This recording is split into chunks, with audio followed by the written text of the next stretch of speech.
Every morning, you write the list: the warm bed, the functioning body, the people you love. 5 things, sometimes 10, sometimes the very same things on a slow rotation, because the list runs out before the gratitude feels real. You close the journal. You set it aside with the careful deliberateness of someone who has performed a discipline correctly.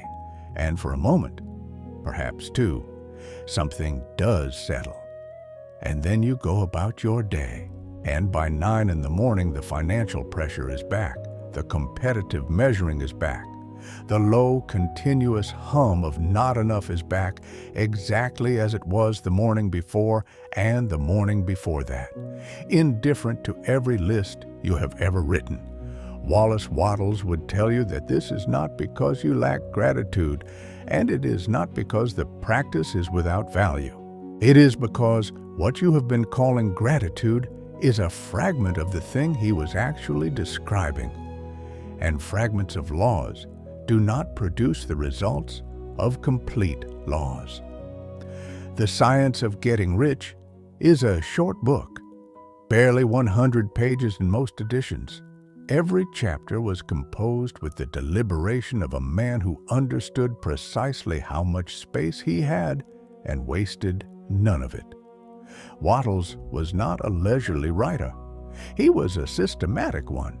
Each chapter advances a specific mechanism of the whole, and no chapter was included because it felt spiritually appropriate or aesthetically pleasing. Chapter 7 is called Gratitude. When most readers encounter it, they receive it as what it appears to be on the surface: a brief interlude of spiritual counsel, a moment of warmth inserted between the harder, more technical chapters that surround it. They read it, they nod, they accept the sentiment, and they move forward. They have missed nearly everything. Wattles did not give gratitude its own chapter because he wished to add a devotional tone to a practical system. He gave it a chapter because he had identified gratitude as the primary mechanism, not a supplementary element, not a useful emotional habit, but the central operating condition through which the individual mind maintains its active connection to the formless substance. This is not a metaphor. This is not encouragement. It is a structural claim about how the system works.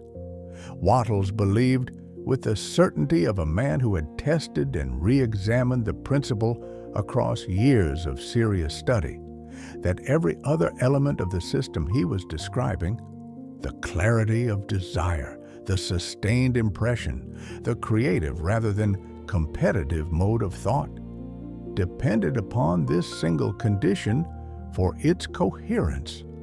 Without it, the other elements do not merely underperform. They run in disconnected isolation, each one technically present, but unable to function as a unified operating force. This is the claim we are going to examine with the precision it requires. Not to motivate you toward gratitude. That would be to misunderstand the nature of what is being described. But to show you exactly what Wattles meant by this word, why he placed it at the structural center of his system, and why the distinction between what he meant and what the morning list approximates is the entire distance between a practice that changes nothing and an orientation that changes the fundamental quality of the mind's relationship to creative force. That distance is what this examination intends to close. What follows is a close and precise examination of Chapter 7 of the Science of Getting Rich. Not a summary of it, not an inspiration drawn from it, an actual encounter with what Wattles wrote, sentence by sentence, with full attention to the precise words he chose and the precise mechanisms those words describe. This channel exists for one purpose: to transmit the teachings of the great masters of the mind without dilution, without the softening of their harder claims, and without the substitution of modern comfort for ancient precision. Wattles wrote a chapter that most of his readers have passed over as encouragement. We are going to read it as the technical document it actually is. We are going to show you exactly what Wattles meant by gratitude, not as feeling, not as ritual performed at a fixed hour, but as a specific and continuous inner orientation that, when genuinely inhabited, alters the fundamental frequency of the mind's relationship to the formless substance. The distinction is not subtle. Once perceived with clarity, it cannot be unperceived. The morning list does not disappear. It simply reveals itself for what it always was, a scaffold erected in the absence of the building it was meant to support.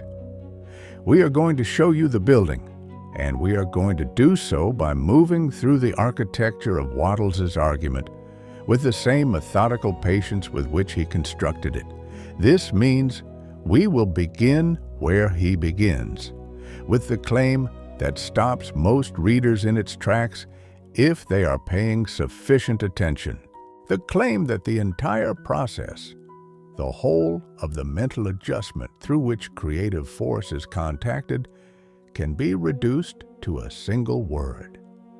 That claim is not rhetorical flourish. It is the most precise statement Wattles makes in the entire book.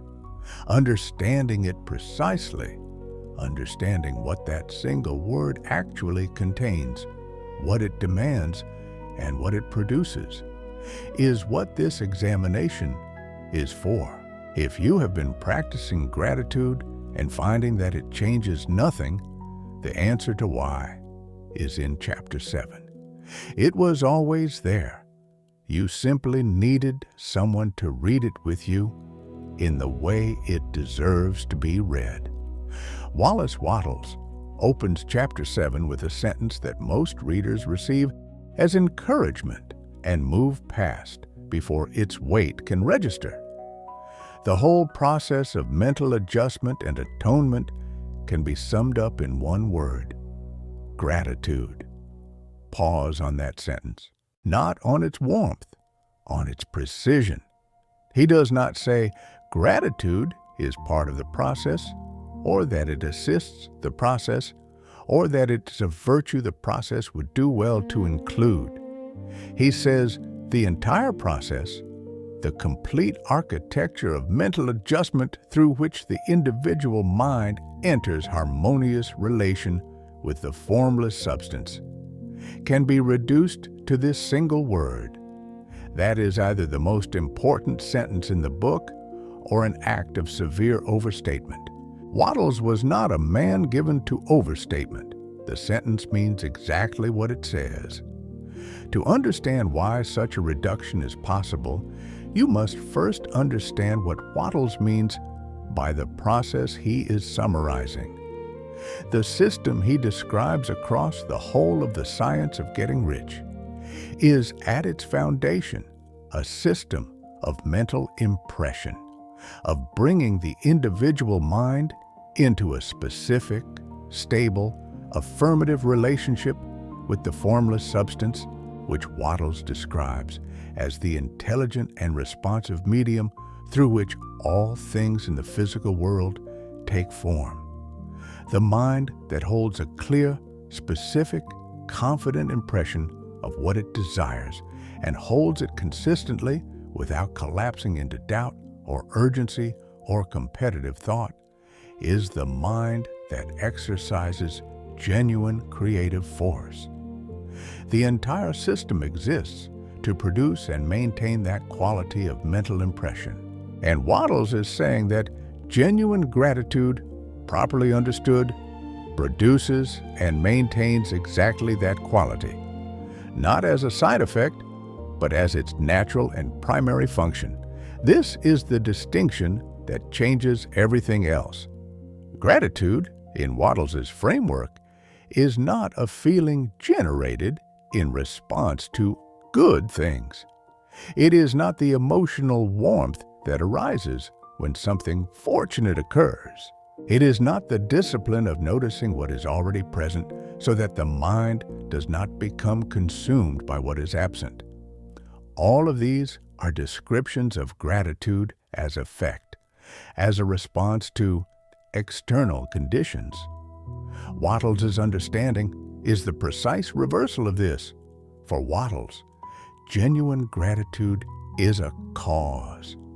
It is the inner state that naturally produces the mental conditions under which the formless substance responds. The grateful mind does not receive well because it has been given much. It receives well because the orientation of genuine gratitude is, in itself, the correct impression upon the formless. The cause and the effect have been transposed, and this transposition is the entire conceptual shift the chapter requires. Consider what this means for the morning list. The morning list is structured as a response. You examine what you have been given, and you generate a feeling of appreciation in response to the inventory. The underlying logic is that enough appreciation for existing goods will somehow communicate to the universe your openness to more. This is gratitude as effect, as response, as emotional output, generated by a deliberate cognitive exercise. It is not without value. Wattles does not dismiss the practice, but it is oriented in entirely the wrong direction. It begins with the external and moves inward, producing a feeling. Genuine gratitude, in Wattles' sense, begins with the internal, with a fixed orientation of the mind, and moves outward as a force of impression upon the formless. The direction of causation is reversed. This is not a minor technical refinement. It is the difference between practicing a gesture and inhabiting a state. What then is the inner state Wattles is describing? He gives us precise language. He writes that the grateful mind is constantly fixed upon the best. The word constantly is already doing significant work, not periodically, not mornings and evenings, not during deliberate practice sessions, but constantly, as the default and dominant quality of the mind's orientation. But the word that carries the full weight of the sentence is fixed. A fixed mind is not a mind that regularly turns its attention toward positive things. It is a mind whose dominant impression is stable, whose relationship to the best is not an exercise it performs, but a condition it inhabits. The fixity is the mechanism. The feeling of gratitude is the natural expression of a mind in that state of fixity. You cannot separate them, but you can confuse the expression for the state, and if you do, you will spend your mornings producing the expression in the absence of the state and wonder why nothing changes. The best, upon which the grateful mind is fixed, requires its own examination. Wattles is not describing a mind that focuses on positive outcomes or pleasant possibilities. He is describing a mind fixed upon a very specific recognition, the recognition of existing good as the visible evidence of a connection to infinite supply, combined with the certain and unforced expectation that more good is already in motion toward it.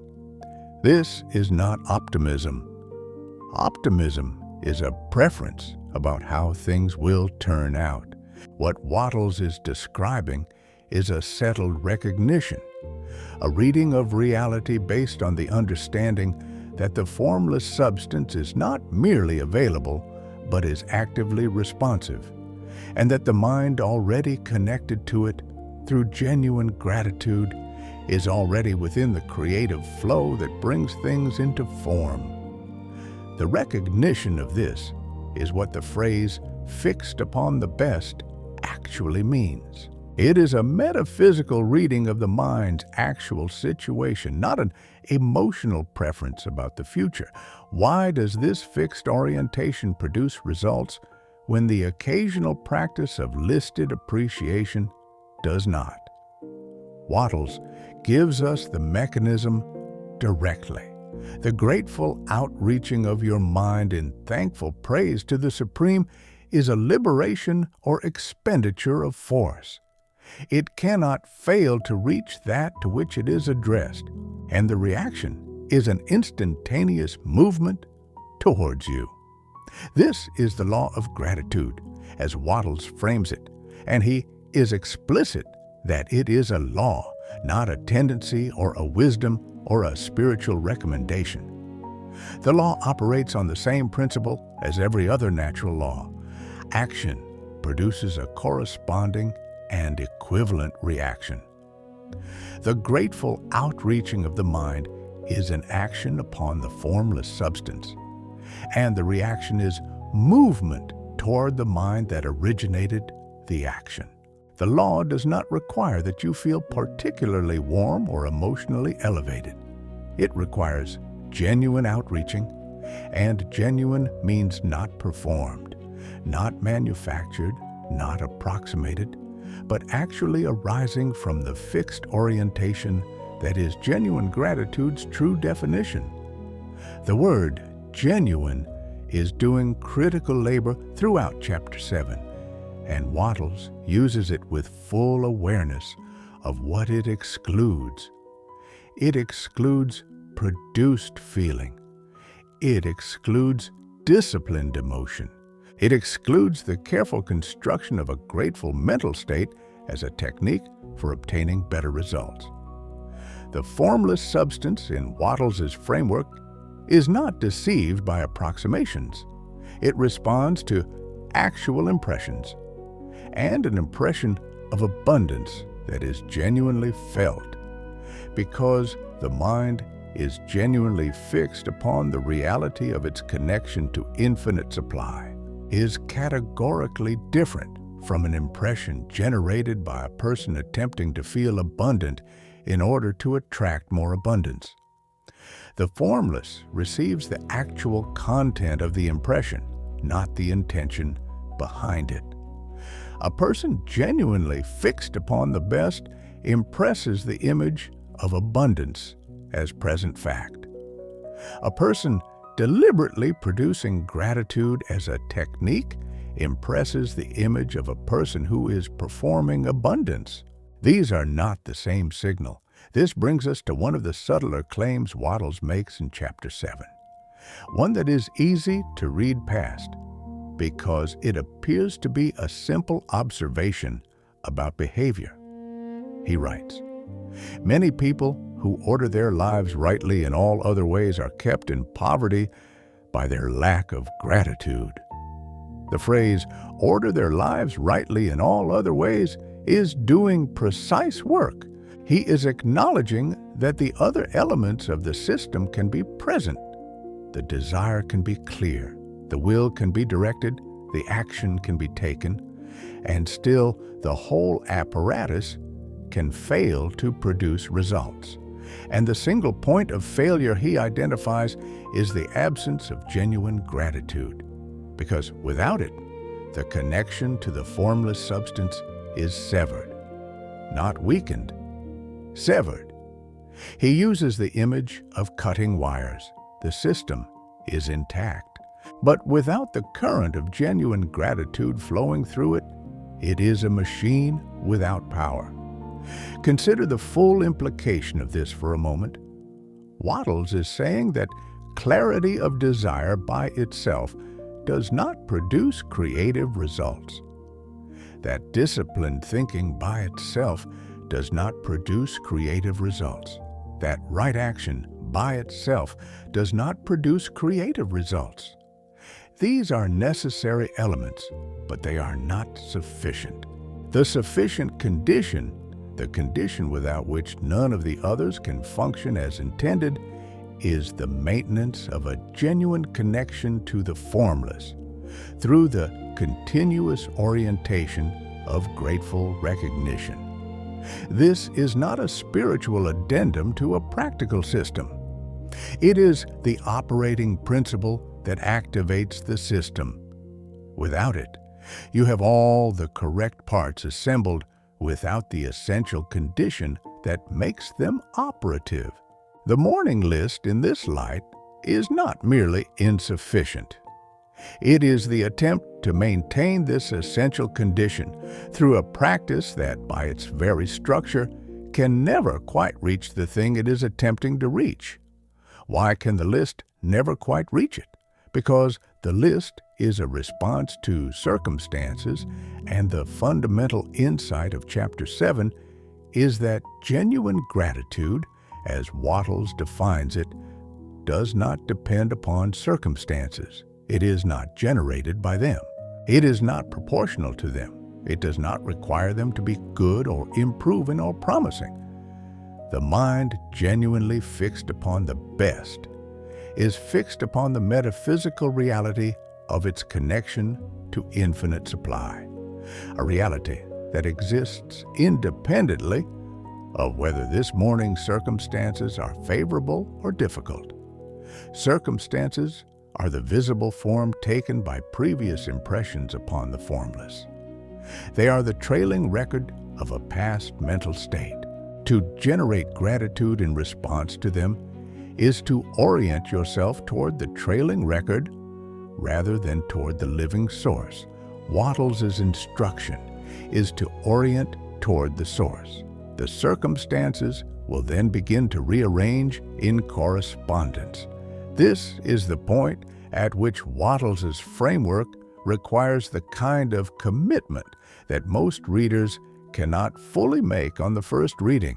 The commitment to treat gratitude not as something you practice in response to your life, but as the quality of mind from which your life is lived, not as a morning discipline, but as the operating temperature of the mind throughout the whole of the waking day. Not as a technique applied to improve results, but as the fundamental inner condition from which all action originates, and through which all results are drawn toward you. This is a different relationship to gratitude than the one modern practice has normalized. It asks more, it asks everything in a sense, because what it asks is not the performance of an exercise, but the transformation of the mind's habitual orientation. And yet, it is also paradoxically simpler than the list. The list requires you to find enough items. The orientation requires only that you inhabit the recognition that is already true, that you are already connected to an infinite and responsive source. And it is here that the depth of Wattles' opening claim becomes fully visible. When he writes that the whole process of mental adjustment can be summed up in one word, he is not collapsing a complex system into a simple sentiment. He is identifying the single inner condition from which all the complex elements of the system flow naturally and inevitably. A mind genuinely fixed upon the best, genuinely recognizing its connection to infinite supply, does not need to be reminded to hold a clear impression of desire. The impression arises naturally from the recognition of abundance. It does not need to be reminded to avoid competitive thought. A mind connected to infinite supply has no reason for competition. It does not need to be reminded to expect good things. Expectation is the natural forward extension of genuine gratitude. The single word, when properly inhabited, generates everything else the system requires. This is the precision of Wattles' claim, and it is what makes Chapter 7 not the warmest chapter in the book, but the most critical one. It is also what makes the failure of the morning list so clarifying, rather than discouraging.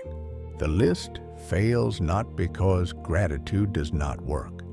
It fails because the list is the attempt to practice an effect without inhabiting the cause. The effect, the feeling of warmth and recognition, is real, and it is not without value. But it is the shadow of the thing Wattles is describing, not the thing itself. The thing itself is not a feeling produced by an exercise. It is a condition of mind that, once genuinely inhabited, produces the feeling continuously as a natural expression of a fixed orientation rather than as the temporary output of a deliberate practice. The distinction between the shadow and the thing is what the rest of this examination intends to illuminate. There is a law operating beneath the surface of Wattles's Chapter 7 that most of his readers have never fully identified, because most of his readers arrive at that chapter with the assumption that they already understand what gratitude is and are simply being reminded to practice it more consistently. But Wattles is not in the business of reminders. He is in the business of structural claims about how the laws governing mental and physical reality actually operate, not how they appear to operate to the uninitiated mind. And the structural claim of Chapter 7, stated in its most precise form, is this: gratitude is not a response to the law of creative causation. It is the law of creative causation operating at its most fundamental level of access.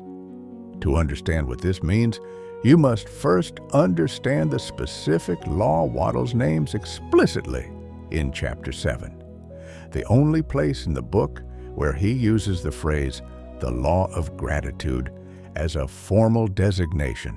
He writes, "The law of gratitude is the natural principle that action and reaction are always equal and in opposite directions." This is not an analogy. Wattles is applying Newton's third law of motion directly to the interaction between the individual mind and the formless substance. Every outward movement of genuine gratitude from the individual mind toward the formless, what Wattles calls the grateful outreaching, produces an equal and opposite movement from the formless toward the individual. Not as a metaphysical hope, not as a spiritual tendency, as a law. The reaction is described as instantaneous, and the directionality is described as toward you. If the law is genuine and complete, it operates with the same necessity as any other law of nature. It does not require belief. It does not respond to effort. It responds to the quality and continuity of the actual force extended toward it. The word force is important here and should not be allowed to pass without examination. Wattles describes the grateful outreaching of the mind as a liberation or expenditure of force. This places gratitude in the same category as all other forms of mental causation within his system, not as a sentiment, not as an attitude, but as a force exerted upon a medium that responds to it. This is the framework in which every other element of Wattles's system also operates. Desire is a force impressed upon the formless. Clear, specific thought is a force impressed upon the formless. Faith is a force that maintains the impression without allowing it to collapse under counter-impressions. And gratitude is the force that keeps the individual mind in harmonious connection with the formless, so that all the other forces can operate through an open and unobstructed channel. Without the channel maintained by genuine gratitude, the other forces are present but cannot reach the medium upon which they are meant to operate. This is the unshakable logic of Wattles's position, and it is worth slowing down to let its full weight register. Every serious student of the system he describes will have encountered moments when the other elements seemed to be functioning. The desire was clear, the thought was sustained, the action was taken, and yet the expected results did not arrive. Wattles' diagnosis of this condition from Chapter 7 is unambiguous. The wires were cut. The channel through which creative force moves from the individual mind to the formless substance was not maintained. And the condition that maintains it is genuine gratitude, not the occasional morning practice, not the deliberate generation of a warm feeling, but the continuous orientation of a mind fixed upon the best. The logic is circular only in the way that all laws are circular. The law does not require your agreement to function, but it absolutely requires your alignment to produce results. What makes this logic unshakable is that it also explains its own failures with a completeness that no alternative explanation can match. Consider the most common alternative explanation for why creative mental practice fails to produce results. The desire was not clear enough. The thought was not sustained enough. The action was not aligned enough. These explanations place the failure at the level of technique, of incorrect application of a method. Wattles' explanation places it at a deeper level, the failure of connection. You cannot correctly apply a technique through a severed channel.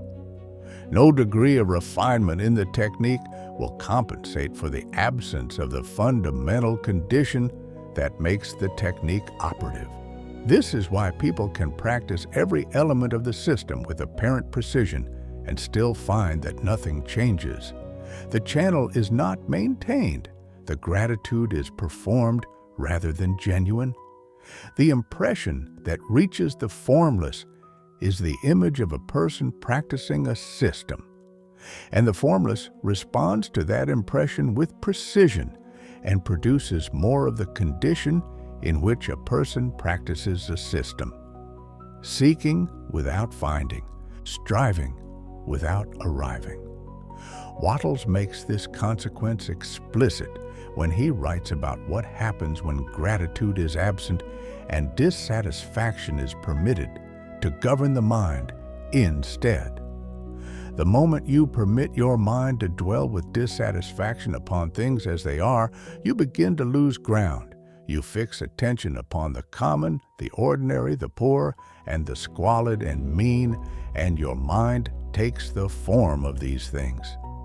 This is not a warning about attitude.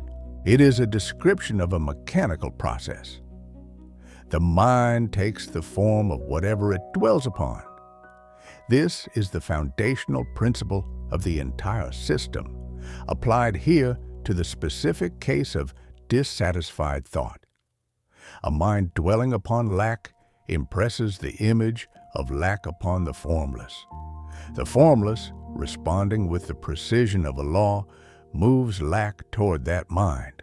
The mind observes the arrival of more lack, experiences more dissatisfaction, dwells more insistently upon lack, and the cycle continues with perfect mechanical inevitability. The only interruption of this cycle that Wattles identifies is the genuine reorientation of the mind to gratitude, to the fixed recognition of the best as already present and already arriving. It is here that the reverse bridge becomes most instructive. The modern condition of chronic financial anxiety, chronic comparison, chronic low-level dissatisfaction, the condition Wattles identifies as the primary obstacle to creative results, did not exist when Wattles wrote in 1910 in the form it takes today. The mechanisms for amplifying dissatisfied thought were far less sophisticated then. There was no infrastructure for transmitting the continuous image of others' apparent abundance directly into the field of your attention at every hour of the day. And yet, Wattles identified the dissatisfied mind, the mind that dwells upon the common and the inferior, as the precise condition that cuts the connection to the formless and makes creative causation impossible. He identified it as a structural failure of the mind's relationship to the formless, not as a failure of character or effort. And he identified the precise correction, not motivation, not effort, not the discipline of positive thinking, but the genuine reorientation of the mind's fixed impression through the single operating condition of real gratitude. The correction was already formulated before the problem reached its current severity. The law does not become less operative as the conditions that violate it become more prevalent. There is a secondary mechanism within Wattles' logic that most students of Chapter 7 miss because it appears almost as an aside, tucked between the larger claims, the mechanism by which genuine gratitude generates faith, and by which faith in turn amplifies the operation of the law of gratitude in an ascending cycle. He writes, "The reaction of gratitude upon one's own mind produces faith, and every outgoing wave of grateful thanksgiving increases faith." The phrase, "every outgoing wave," is the key. Each act of genuine grateful outreaching, each movement of the mind from the genuinely fixed orientation toward the formless, does not merely produce a reaction from the formless. It also, simultaneously, acts back upon the individual mind itself, strengthening the very quality of fixed orientation that produced it. Genuine gratitude generates faith. Faith deepens the fixed orientation. The deepened orientation produces more genuine gratitude. Each cycle of this process increases the force of the outreaching toward the formless. This is not a virtuous cycle in the soft, motivational sense of that phrase. It is a precise description of a self-amplifying law that, once genuinely entered, continues to accelerate in its effects with each successive movement. The inverse of this ascending cycle is equally mechanical, and Wattles names it without softening. He who has no feeling of gratitude cannot long retain a living faith. And without a living faith, you cannot get rich by the creative method. The phrase living faith deserves attention, not faith as belief held in the mind, but faith as a living force, actively maintained and continuously operative. Dead faith is the intellectual acceptance of a principle without the inner condition that makes the principle accessible. Living faith is what Wattles elsewhere describes as the certain expectation of good things, not as a hope or a preference, but as the natural and continuous forward orientation of a mind fixed upon the best. You cannot maintain living faith without genuine gratitude because, as Wattles has already established, genuine gratitude is the inner condition from which living faith naturally and continuously arises. Remove the condition and the faith collapses, not immediately, but inevitably, as a building collapses when its foundation is withdrawn. The morning list, practiced without the genuine orientation beneath it, is an attempt to maintain living faith by performing its surface expression. It is an attempt to hold the building up from the outside while the foundation is absent. This is also why Wattles specifically addresses the competitive frame of mind in Chapter 7, not as a moral concern, but as a structural one. He writes that gratitude will keep you in close harmony with creative thought and prevent you from falling into competitive thought.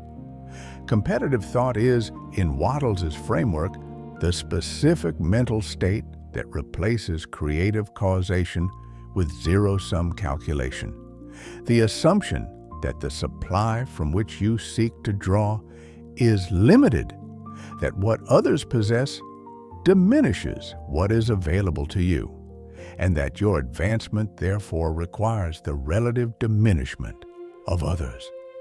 This frame of mind is structurally incompatible with genuine gratitude, because genuine gratitude is, by its very nature, the recognition that supply is infinite.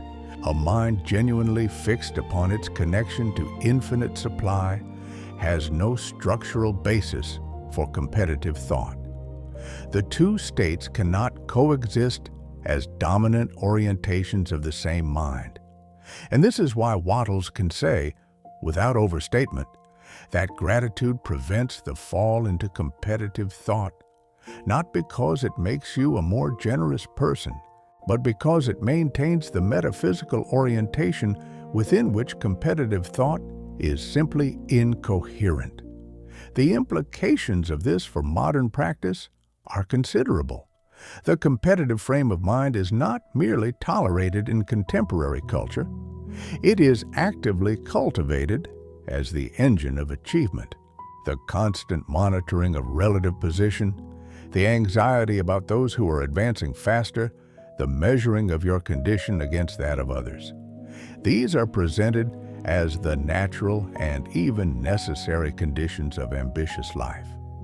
Wattles wrote in 1910 that this entire orientation of mind is not merely unpleasant, but structurally destructive of the very creative force through which real results are produced. He identified it as the signature failure mode of the modern mind, the precise error that cuts the connection to the formless by impressing upon it the image of scarcity and limitation. And he identified its precise correction, not the suppression of competitive thought through discipline or positive thinking, but the genuine inhabitation of gratitude as the fixed orientation of the mind, which makes competitive thought structurally impossible because it establishes, as the mind's operating foundation, the recognition that all the supply you could ever require is already available through the infinite source to which you are already connected. This is the unshakable logic, not unshakable because it appeals to authority or requires faith to accept, but unshakable in the way that any complete and self-consistent system of laws is unshakable. It accounts for all the phenomena, explains all the failures, and points with precision to the single condition whose presence or absence determines the whole outcome. The condition is genuine gratitude, not the list, not the feeling generated by the list, not the ritual, not the discipline, the condition, the fixed orientation of the mind upon the best, upon the reality of its connection to infinite supply, maintained not as a morning practice, but as the continuous operating temperature of the mind, through which every thought, every action, and every impression upon the formless moves with the full creative force that the law of gratitude, when fully operative, commands. The logic also reveals why no amount of refinement to the technique of performed gratitude will close the gap between where you are and where the system places you. The gap is not in the technique. The technique can be perfected without the gap closing by a single measure. The gap is in the fundamental orientation of the mind, in whether genuine gratitude is the condition from which you operate or whether it is the practice you perform. These are not gradations on a single continuum. They are structurally different relationships to the law. One activates the law, the other approximates the form of the law's expression while missing the substance of the law's operating condition. And it is the substance always the substance in every formulation of these principles by every serious thinker who has worked within this tradition, that determines what the law can do through you. In any serious examination of Wallace Wattles' framework, the question of what makes his account of gratitude different from a sophisticated form of positive thinking must eventually be confronted directly. Because if it is not confronted, the entire argument can be quietly absorbed into the register of attitudes and dispositions, stripped of its structural precision and rendered harmless. Wattles' account is not a theory of attitude, it is a theory of causation. And to understand it fully, you need to place it within the larger architecture of mental causation that was being systematically developed by the thinkers who worked in Wattles' intellectual milieu, and most precisely, the thinker whose framework provides the most rigorous structural support for Wattles' claims, Thomas Troward. Troward was a judge in the Punjab in the late 19th and early 20th centuries, a man whose legal training gave his metaphysical thinking a precision that the more literary or spiritual figures of the New Thought movement often lacked. His Edinburgh Lectures on Mental Science, delivered in 1904, constitute one of the most methodical attempts to establish a logically coherent account of how the individual mind interacts with a universal medium through which all things take form. Troward did not use the phrase formless substance. That vocabulary belongs to Wattles. But the entity Troward called the universal subjective mind is structurally equivalent, and the principles Troward derived about how it operates under the impression of the individual objective mind are the principles that give Wattles' claims their deepest logical foundation. For Troward, the universal subjective mind is the medium through which all individual creative force operates. It is, by its nature, subjective, meaning it does not originate impressions, it receives them. It does not evaluate, select, or discriminate among the impressions it receives. It responds to them with the necessity of a law, forming the substance of the physical world in correspondence with whatever impression has been made upon it most strongly and most consistently. The individual objective mind, the conscious, reasoning, directing mind that Troward identifies as the locus of genuine creative power, is the entity that impresses the universal subjective. And the quality of what the universal subjective produces depends entirely upon the quality, clarity, and consistency of the impression delivered to it by the individual objective mind. This is the framework within which Wattles' claim about gratitude becomes not merely plausible, but structurally inevitable. If the universal subjective responds to whatever impression is made upon it most strongly and most consistently, then the primary practical challenge for any individual seeking to exercise creative force is the challenge of sustaining the correct impression, the impression of abundance, of sufficiency, of the certain expectation of good, against the counter-impressions that arise continuously from the experience of present circumstances, the memory of past lack, and the competitive anxiety generated by comparing one's current position to that of others. The difficulty is not in forming the correct impression. A single morning of clear, concentrated thought is sufficient to form it. The difficulty is in sustaining it, in keeping it as the dominant, fixed, consistent impression upon the universal subjective throughout the whole of the operating day. in the face of every circumstance that contradicts it. This is precisely the difficulty that Wattles' account of genuine gratitude solves. And it solves it not by making the sustained impression easier to maintain through effort, but by making the sustained impression the natural and effortless expression of a different inner condition. A mind genuinely fixed upon the best, genuinely inhabiting the recognition of its connection to infinite supply, does not need to effortfully sustain the correct impression upon the formless, because the correct impression is the natural and continuous output of the state it is already in. The effort required is not the effort of sustaining the impression.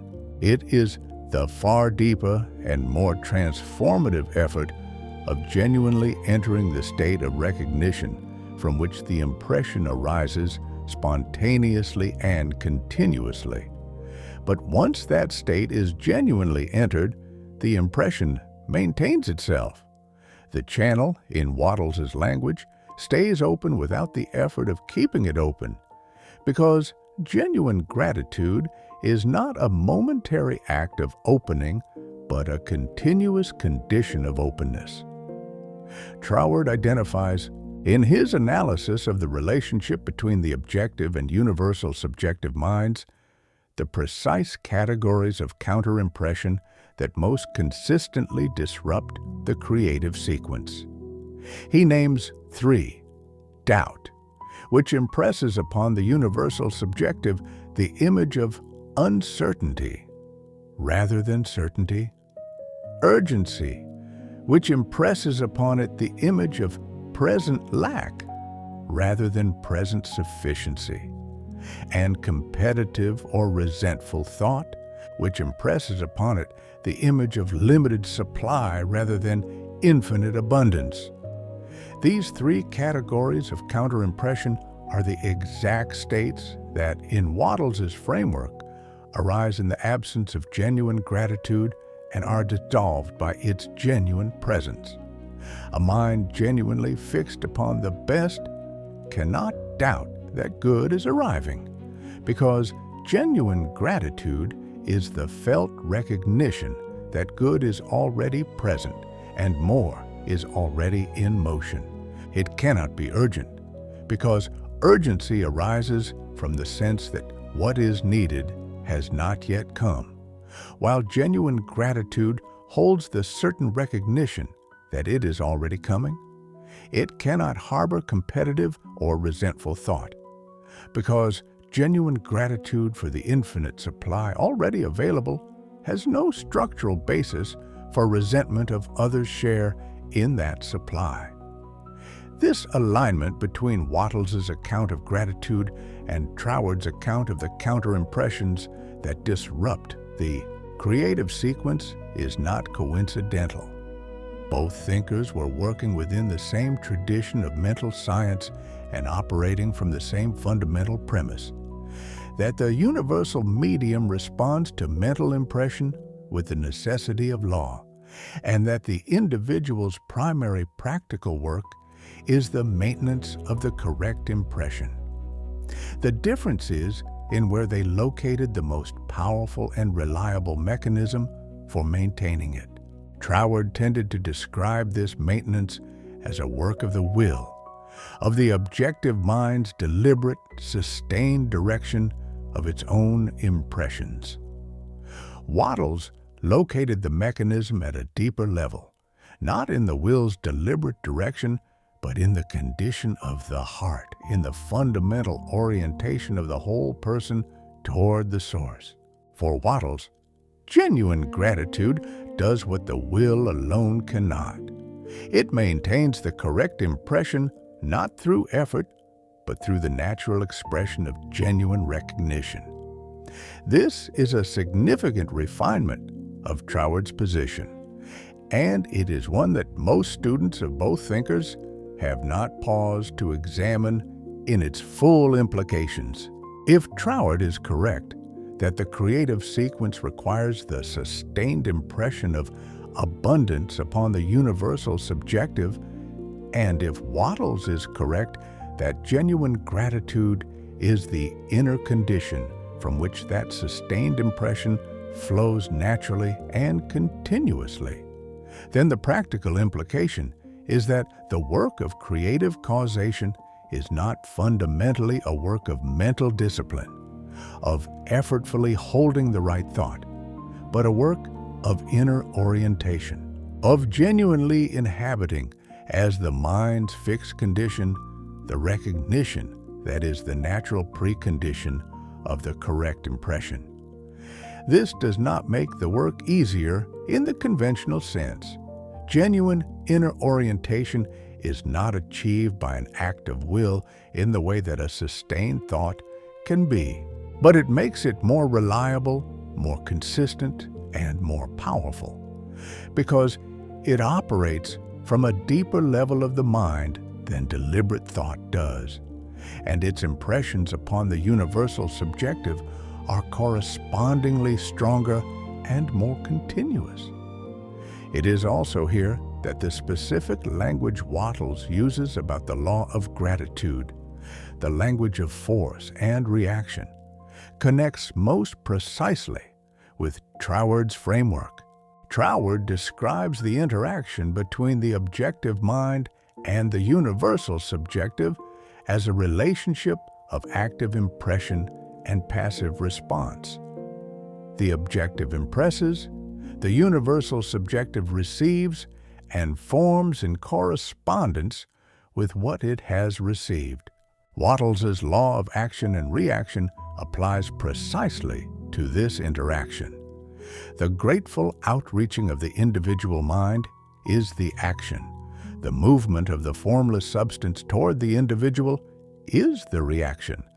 And the law that governs the relationship between action and reaction means that the strength and continuity of the reaction is determined by the strength and continuity of the action.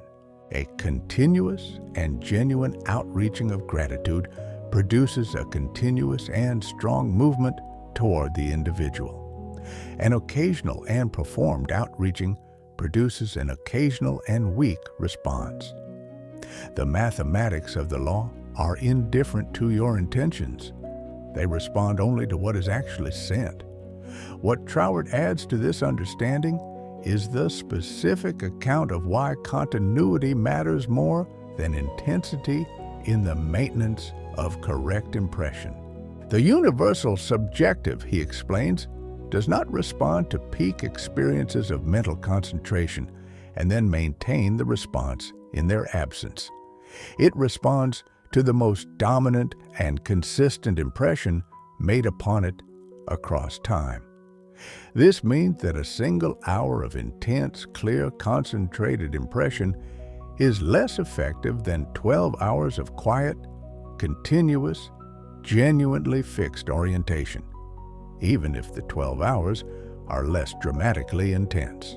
The mind that dwells upon the best throughout the whole of the day in the quiet and continuous way that genuine gratitude makes possible makes a stronger and more consistent impression upon the universal subjective than the mind that concentrates fiercely for 1 hour and then allows competitive, doubtful, or dissatisfied thought to govern the remaining hours.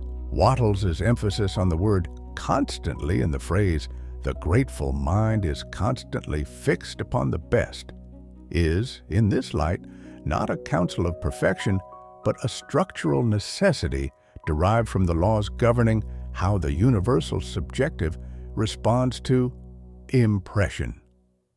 The Troward connection, then, is not an academic footnote to Wattles' account. It is the structural scaffolding that reveals precisely why Wattles' claims about gratitude are not warm recommendations, but logically necessary conclusions drawn from the operating laws of the universal medium. If those laws are as Troward describes them, and the coherence and internal consistency of Troward's analysis make his account the most logically rigorous in the tradition, then Wattles' conclusion follows with the necessity of a theorem from its axioms.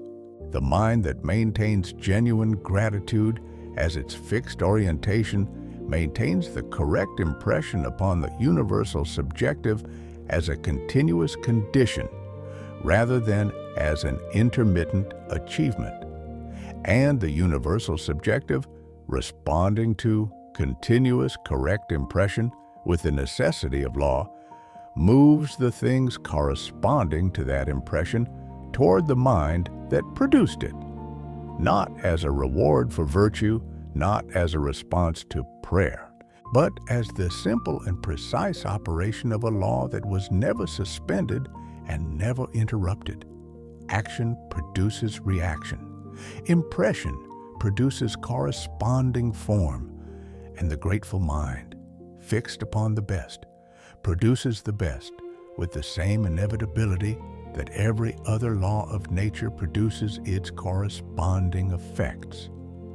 The student who arrives at this understanding has moved past the point where the morning list is a useful practice, or even a relevant one, not because listing is wrong, but because the understanding of what genuine gratitude actually is and how it actually functions makes the morning list visible for what it is. The attempt to enter a continuous state by performing a brief exercise. The state is the destination. The exercise was always only the door. The door was never the room.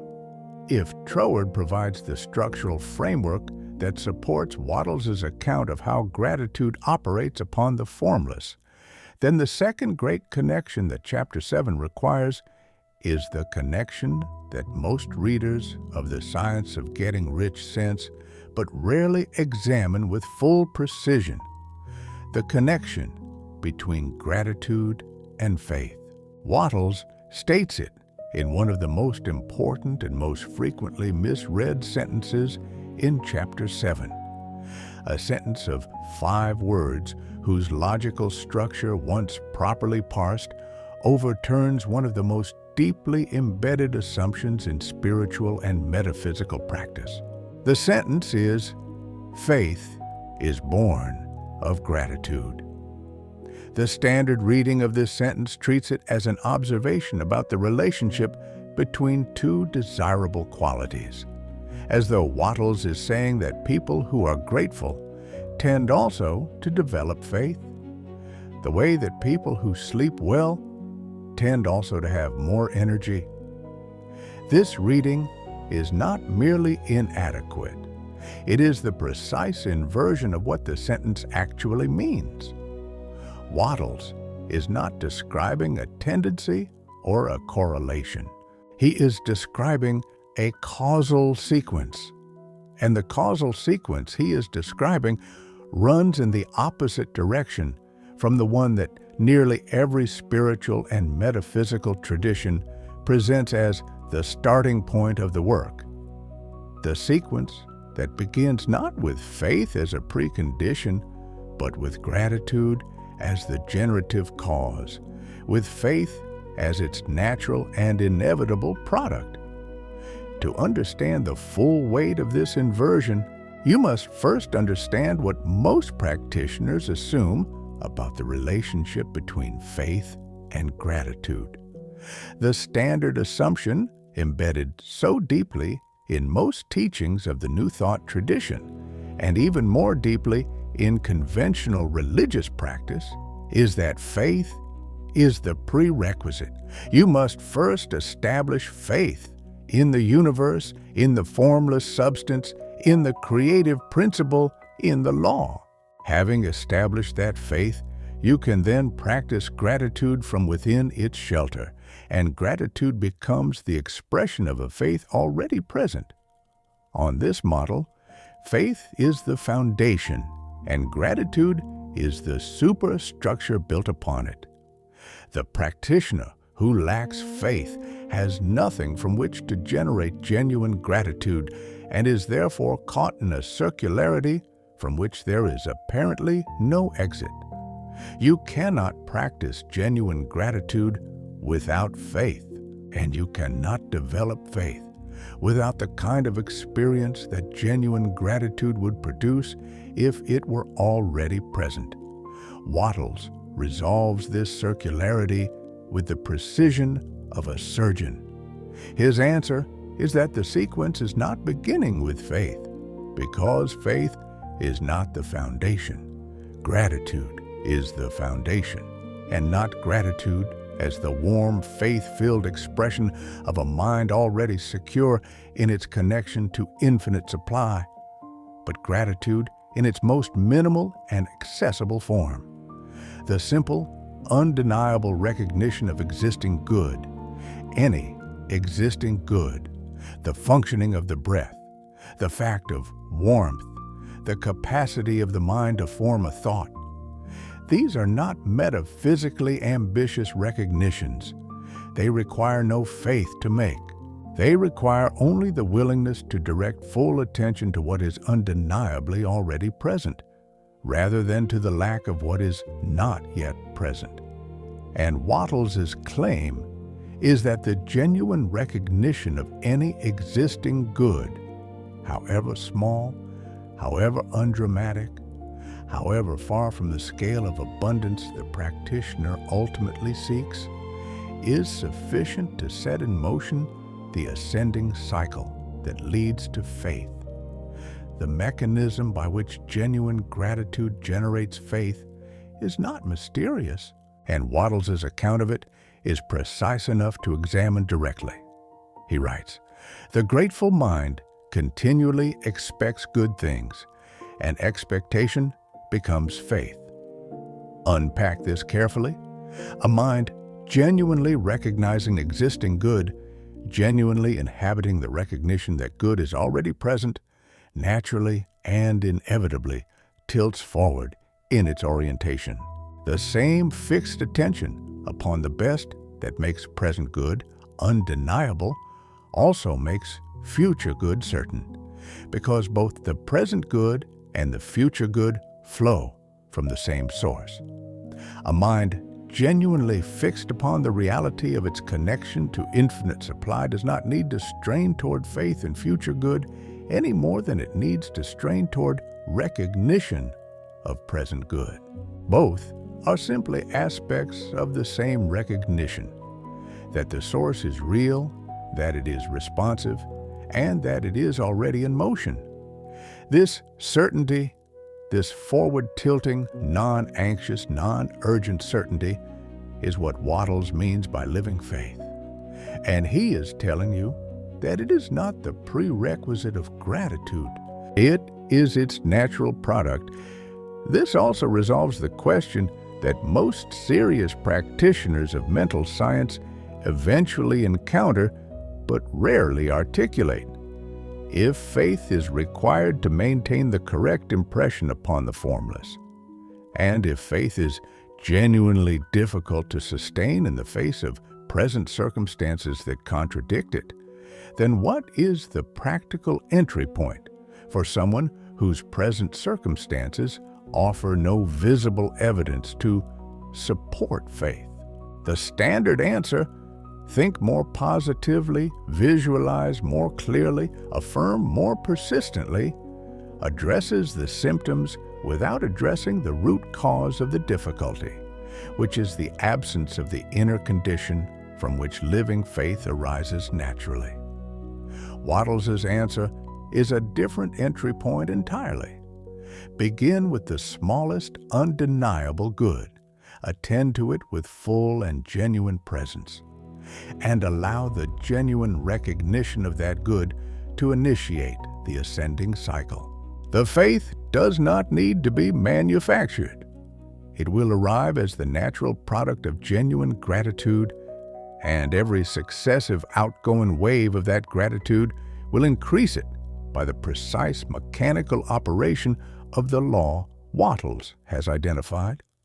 This ascending cycle, genuine gratitude generating faith, faith deepening the fixed orientation, the deepened orientation generating more genuine gratitude, each cycle increasing the force of the outreaching, is the self-amplifying mechanism that distinguishes the practitioner who has genuinely entered the state Wattles describes from the practitioner who is performing the external gesture of gratitude in the absence of the inner condition. For the latter, each morning list is a fresh start. The previous day's practice generates nothing that carries forward into the next day, because performed gratitude does not activate the ascending cycle. It is a flat action rather than a generative one. It produces a temporary shift in feeling that dissipates with the circumstances that contradict it, leaving the practitioner exactly where they began, with nothing accumulated, nothing built, nothing deepened. For the former, each genuine act of grateful recognition adds to a continuously accumulating momentum. Each outgoing wave of genuine thanksgiving, as Wattles writes, increases faith, and increased faith produces a stronger and more consistent impression upon the formless, which produces stronger and more consistent reactions from it, which provide more genuine good to recognize in gratitude, which deepens the fixed orientation further. The cycle is ascending, and once genuinely entered, it continues to ascend by the operation of the same law that governs all forms of compounding force in nature. The question that must be confronted at this point is the question of how to enter the cycle genuinely when the circumstances of present life do not appear to support the recognition of abundant good. This is the practitioner's most honest difficulty, and Wattles addresses it not by minimizing it, but by directing attention to the precise place where the entry is always possible, regardless of circumstances. He instructs the practitioner to include all things in your gratitude, a directive that, on its surface, appears to be asking for an unrealistically expansive generosity of feeling toward a world that has not provided sufficient reason for it. But examined at the structural level, it is something more specific and more actionable. It is the instruction to find, in absolutely any present condition, some existing good that can be genuinely recognized, and to begin the practice there from that minimal but genuine recognition, without waiting for circumstances to improve to the point where gratitude feels natural. The philosophical precision of this instruction is considerable. Wattles is saying that the entry point for genuine gratitude is not a favorable circumstance. It is a genuine recognition. And genuine recognition of existing good is possible under any circumstances, because the most foundational goods, the ones that require no particular favorable condition to be present, are always present as long as the practitioner is alive and conscious. The existence of breath, the capacity for thought, the ability to direct attention, the reality of the present moment. These are not inspiring things to be grateful for in the way that a beautiful morning or an unexpected financial windfall is inspiring. But they are undeniably real, and the genuine recognition of them, the actual full presence attention to their reality, is sufficient to initiate the movement of the mind toward the fixed orientation that genuine gratitude represents. From that minimal but genuine starting point, the ascending cycle can begin. And once it begins, it carries the mind progressively toward the state in which the recognition of abundant good becomes not an effort, but the natural and continuous condition of the mind's orientation. The connection between faith and gratitude also illuminates one of the most practically important warnings Wattles delivers in Chapter 7. He who has no feeling of gratitude cannot long retain a living faith. Read this in the context of the ascending cycle and its collapse becomes mechanically clear. A mind that loses genuine gratitude loses the inner condition from which living faith arises. Without that condition, faith cannot sustain itself, because faith is not a property of the mind that can be maintained independently of the conditions that generate it. It is the natural forward orientation of a mind fixed upon the best. And when that fixity is interrupted, when the mind falls from genuine gratitude into dissatisfied, competitive, or doubtful thought, the faith that was its natural expression collapses with it. Not immediately, as Wattles notes. It cannot long retain a living faith, but inevitably, as any superstructure collapses when its foundation is withdrawn. This is also why no amount of intellectual belief in the principles of the creative method will substitute for genuine gratitude as the sustaining condition of living faith. A practitioner can believe at the level of intellectual conviction that the formless substance is real, that it responds to mental impression, that desire and faith and clear thought are the conditions of creative causation. This belief can be thorough, sophisticated, and sincerely held. And yet, if genuine gratitude, the actual fixed orientation of the mind upon the best, is absent, the living faith that makes these principles operative is absent with it. You can know the law without the law being operative in your life, because the law operates not through knowledge of it, but through the inner condition that activates it.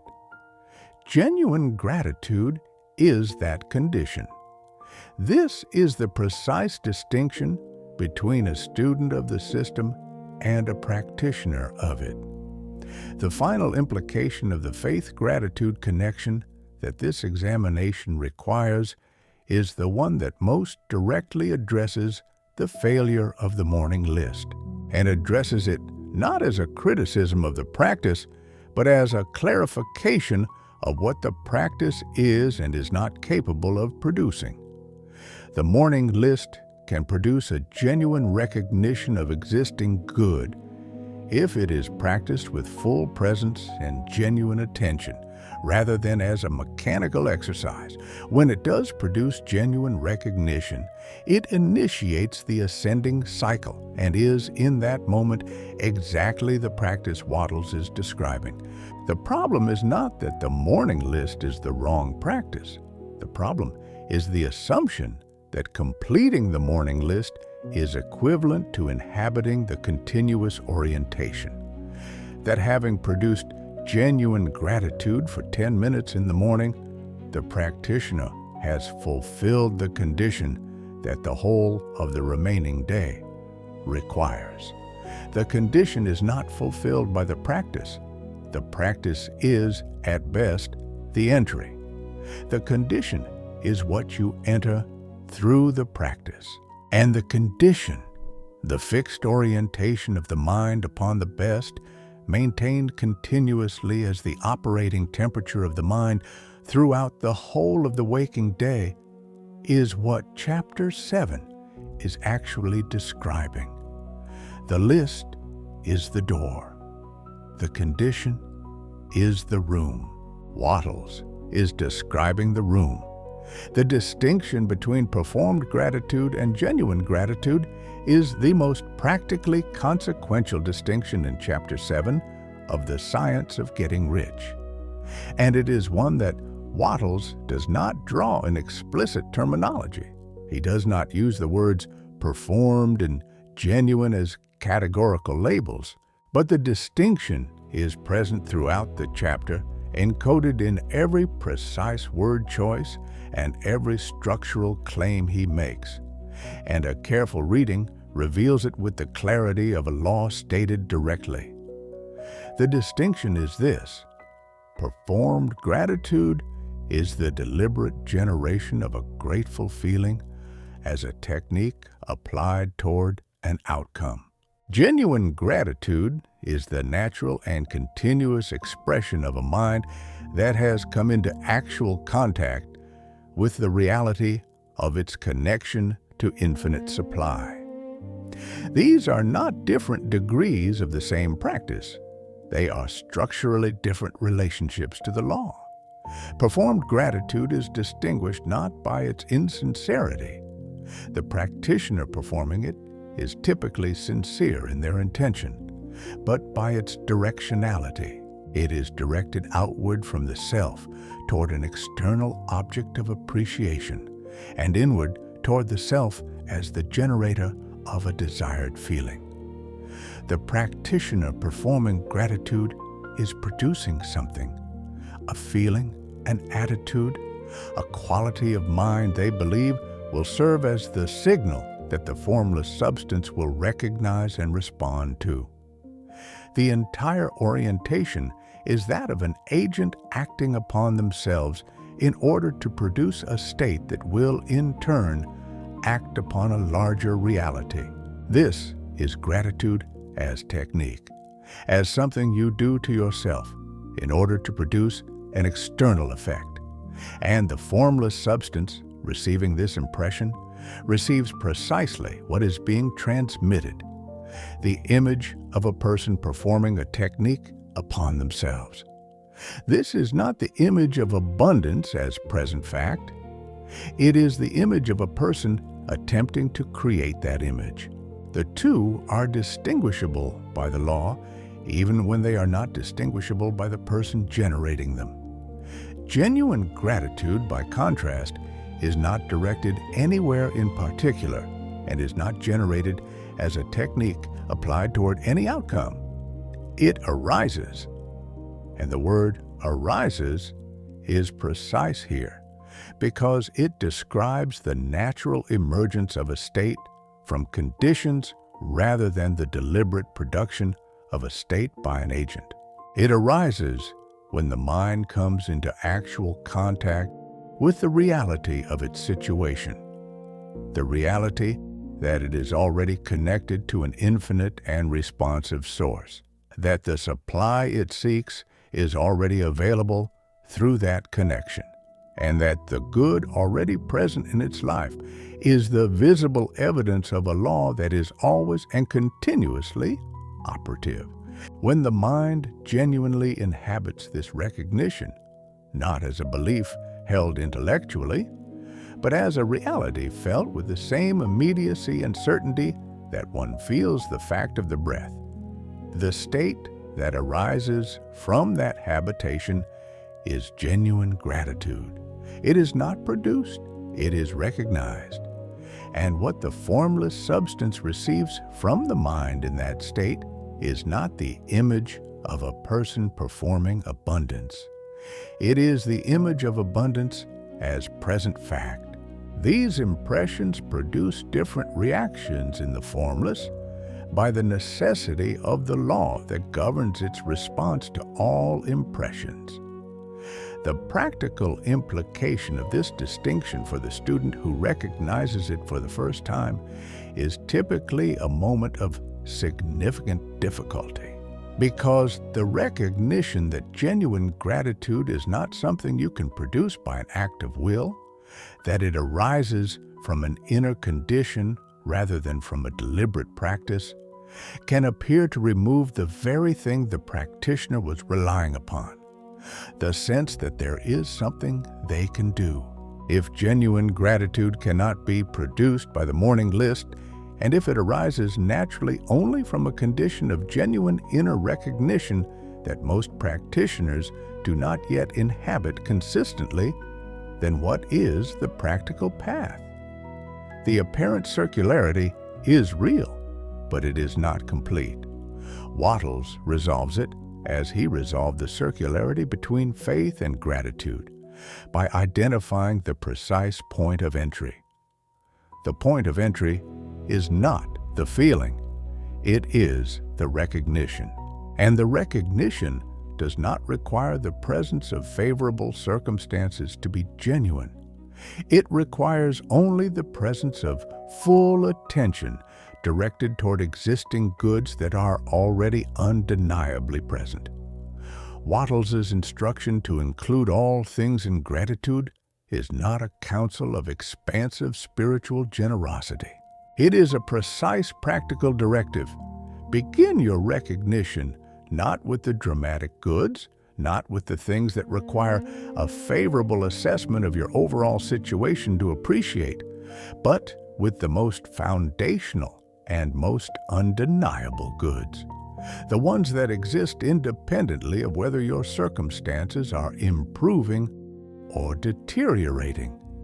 Direct full presence to them, not as a performance of appreciation, as an actual act of recognition.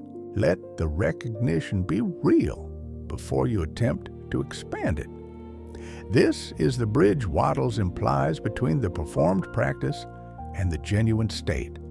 Not a longer list, not a more intense feeling, a more real recognition, beginning with the smallest, most undeniable existing good that the present moment contains.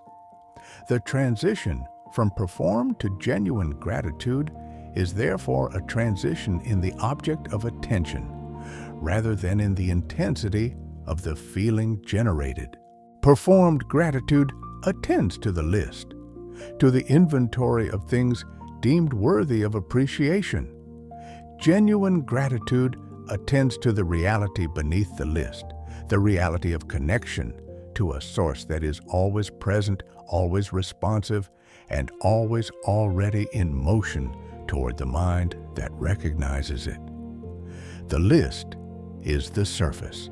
The reality is the depth.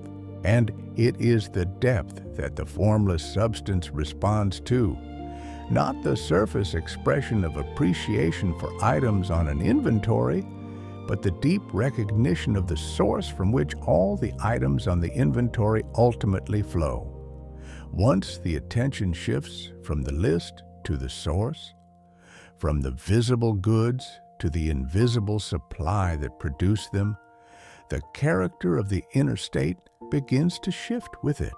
The performed quality gradually dissolves, not because the performance is replaced by a technique for producing genuine feeling, but because the genuine recognition of the source is, in itself, the inner condition from which genuine gratitude arises without effort. The transition also requires a specific understanding of what attending to the source actually means in practice.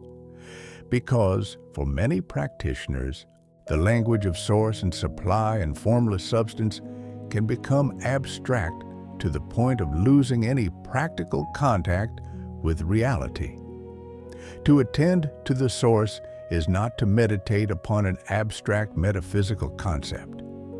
It is to recognize, with full presence and genuine attention, the simple, undeniable facts that Wattles names at the opening of Chapter 7, that there is an intelligent substance from which all things proceed, and that this substance gives you everything you desire, not as beliefs to be affirmed, as facts to be recognized.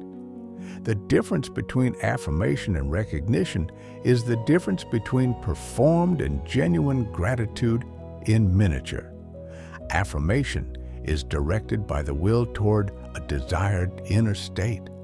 Recognition is the natural result of attention directed toward a reality that is already present. Wattles is asking for recognition. The practice of affirmation was a substitute for the recognition, adopted because the recognition was not yet genuine. The path back to genuine gratitude is the path from affirmation back to recognition, from the attempt to produce the feeling to the willingness to simply attend to the reality. The scaffold and the building distinction Wattles implies in Chapter 7 is, in this light, the distinction between affirmation as a practice and genuine recognition as a state.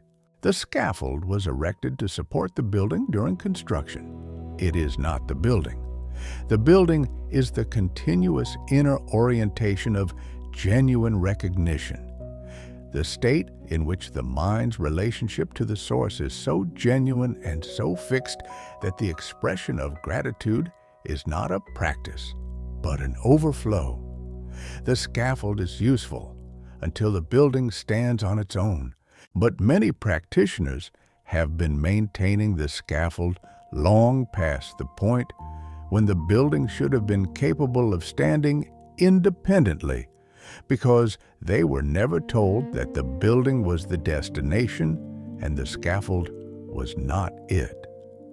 Understanding the distinction between performed and genuine gratitude also requires examining what happens to the mind when it remains in the performed mode for extended periods, because the effects are not merely neutral.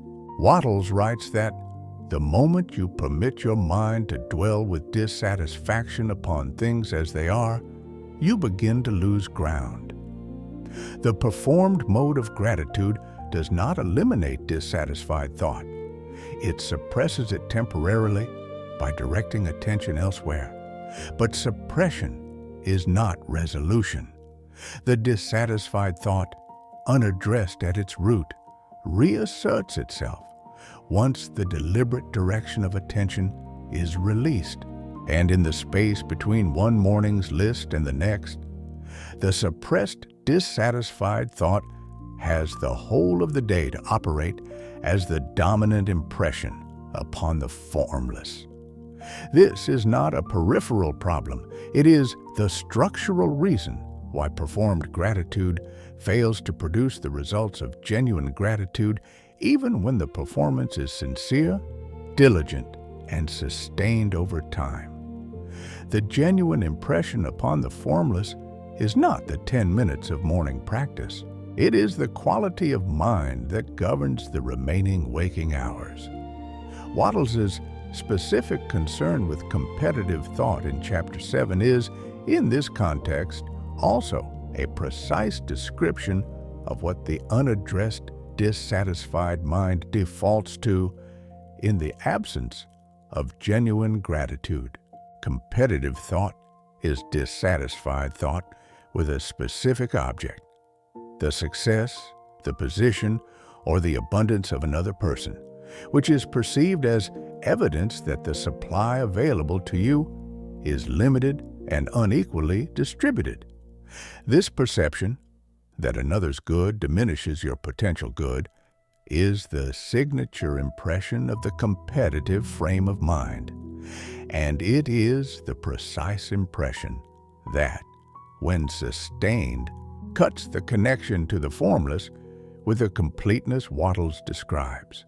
A mind impressing upon the formless the image of limited supply and unequal distribution will receive, with the mechanical precision of the law, a reality that corresponds to that impression, more limitation, more evidence of others' advantage, more competitive anxiety. The cycle is as self-sustaining as the ascending cycle of genuine gratitude, but in the opposite direction. This is the full weight of the distinction between performed and genuine gratitude.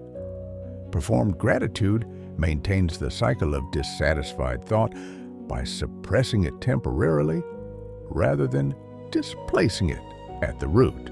Genuine gratitude displaces it at the root by replacing the fundamental orientation of the mind, by actually changing what the mind is fixed upon from the inferior to the best, from the limited to the infinite, from the competitive to the creative. This replacement is not achieved by a morning exercise. It is achieved by the gradual, consistent, increasingly genuine inhabitation of the recognition that Wattles places at the foundation of Chapter 7. That there is an infinite supply, that it is already available, that the connection to it is already present, and that the goods already present in your life are the visible evidence of a law that has never stopped operating. Inhabit that recognition, genuinely, progressively, continuously, and the performed mode becomes unnecessary because the genuine state has arrived. The scaffold can come down. The building stands. The final precision required by this examination of the distinction is the acknowledgement that the transition from performed to genuine gratitude is not instantaneous, and that the expectation of an instantaneous transition is itself one of the primary obstacles to making the transition at all. The mind that has spent years in the performed mode, generating gratitude as a deliberate technique applied at specific times and then releasing it, has established through repetition a deep pattern of relating to gratitude as a practice rather than as a state. This pattern does not dissolve in the first moment of genuine recognition. It dissolves gradually as the genuine recognition becomes more frequent, more sustained, and more deeply inhabited. Each genuine recognition weakens the pattern slightly. Each return to the performed mode without full presence strengthens it. The work is the progressive cultivation of the genuine at the expense of the performed. A cultivation that has no dramatic peak moment and no clear arrival, but that unfolds with continuous application in the direction of a mind increasingly fixed upon the best, increasingly inhabiting the recognition of infinite supply, and increasingly expressing genuine gratitude as the natural and continuous condition of its orientation toward the whole of its existence. If the distinction between performed and genuine gratitude tells you what to move away from, then the question of continuous gratitude as a daily architecture of the mind tells you what to move toward, and more importantly, how to construct the practical conditions under which the genuine state can be entered, maintained, and recovered when it drops. Wattles does not provide a step-by-step practice in Chapter 7. He provides a description of the state and the principles that govern its effects.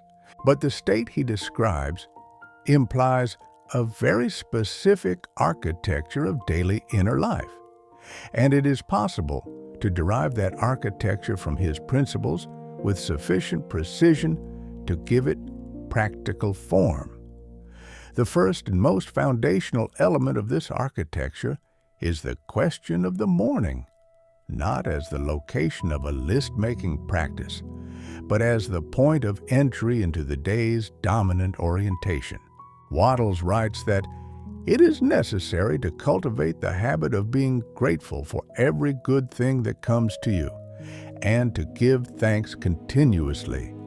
The word continuously establishes that the orientation is not meant to be intermittent or session-based, but continuity must have a beginning. For the practitioner who has not yet established genuine gratitude as the mind's continuous operating condition, the morning is the most strategic point at which to attempt genuine entry into the state, not because mornings are spiritually privileged, but because the competing impressions of the day have not yet accumulated, and the mind is in its most receptive condition for the direction of attention toward the foundational recognition that underlies genuine gratitude.